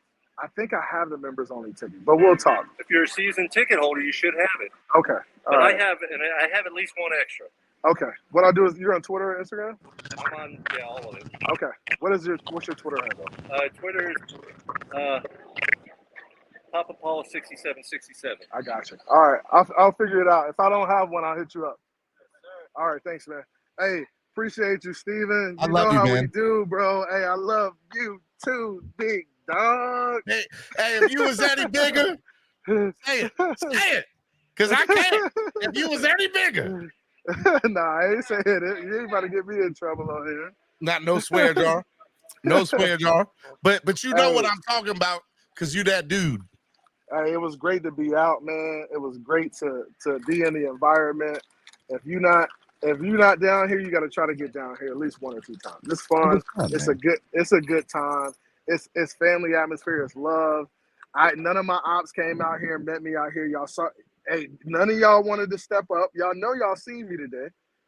You know you saw me today, but you ran in here. You already know what time it is. Them dudes be scared, bro. Hey, they see me in person. Hey, they see me in person. They know I'm They really said a the big only dude. smoke they want is with Nikki. That's it. That's the only smoke they want. Hey, they see me outside and they be running and tucking tail and hiding, bro. Hey, I don't know nothing, man. Hey, Lewis, just I'm out here, Lewis. Dade, I'm in your city, Dade. Bones, where you at? Love it. Hey, All right, Big Philly, give me a goodbye, man. Send me off, Big Philly. What you got, Big Philly? You gotta take yourself off, unmute. Get on camera. Hey, I'm not gonna end the stream. I'm leaving, Steven. I'm not gonna end the stream. I'm just gonna X out. Yeah, because you know to end the stream, man. Bones says you lucky he at work. He got off. They both got off. Man, did y'all enjoy the show today? Today was a good show, man. Today was one of the best shows I've ever had, coverage-wise. One of the best. One of the best. Big Philly. There we go. That was crazy. It was all breaking up. I couldn't hear nothing. I know you are kind of breaking up. Give me a final thought, man, before you get out of here. Because you are breaking up. Final thought is hot. That's my final thought. This is gonna be hot, and look forward to the regular season. Mainly it, man. That's my hot take. And that's what's really going on into the preseason. See. Well, you are breaking up, man. I'm sorry. I gotta let you go. Guys, go check out Miami Fan Talk Show, Big Philly's YouTube channel, Miami Fan Talk Show. Make sure you go check out Finn's Take with CB83. I want to thank both of them today for making the content even better. And obviously my co-host that I usually have each and every Thursday, Cameron954. Cameron is my brother, and make sure you guys check us out at East 32. Pete with the $10 donation today. Guys, if you like today's stuff, please donate. It helps. It goes such a long way into helping the channel grow. Pete's Take says, I loved it, Steven. 100. Shout out to Big Philly. Thank you, Pete, for the $10 donation. You don't understand. That helps. It goes such a long way. If you guys like today's content and you're able to donate, I don't care if it's $1. It goes such a long way into helping the channel grow. New Finland says, great show, sitting outside with y'all on the speakers, gonna fire up the grill and have a beer. I like it, man. Miami Fan Talk Show says, thanks, Steven. Much love to you. Nah, man, you made the show great today. If you guys are gonna be out here tomorrow, I'm hoping to do the same thing again tomorrow. Let people know how awesome today's show was. Go back and tell them to rewatch today's show. If they were at work and they missed it, tell them to watch today's show. It was great. Anthony said, good coverage today. Great show. Thank you. Y'all don't understand, man. I'm a words of affirmation guy. When you guys tell me this, it helps. It makes me want to keep doing this. So I appreciate the words. I appreciate the donations. I appreciate the likes. It helps. 95 likes. Get 5 more likes, guys. If you haven't hit the like button, come on. Let's get over 100 likes today. It was good stuff. It was good stuff. Miami Fan Talk Show says, tune in tonight to his YouTube channel. He's going to have content for you. Let's go. Man, one of the best shows we've had, hands down. It was a lot of fun. I love doing this. I love hanging out with y'all. Y'all the best fans in the world. And I really mean that. I really, really, really mean that. Great coverage today. Tomorrow's Friday. Spread Kindness Friday. It's always wonderful on Spread Kindness Friday. Tomorrow, I got a lot of stuff to do. I got to do the show. Then I got to finish up. I got to pack. And then I got to drive to West Virginia. Man, I got a lot to do. I'm covering Jeff Dallenbach's charity auction with live auction on memorabilia. Guys, go check that out. Miami Fan Talk Show. Matter of fact, hold up. I think I got your thing right here. Here it goes. Let me save image. Let me see if I can bring this up in Miami Fan Talk Show. I don't know how this is going to pull up or not, but we're going to try to do it real quick because I want to promote this thing for you. I want to promote it for you.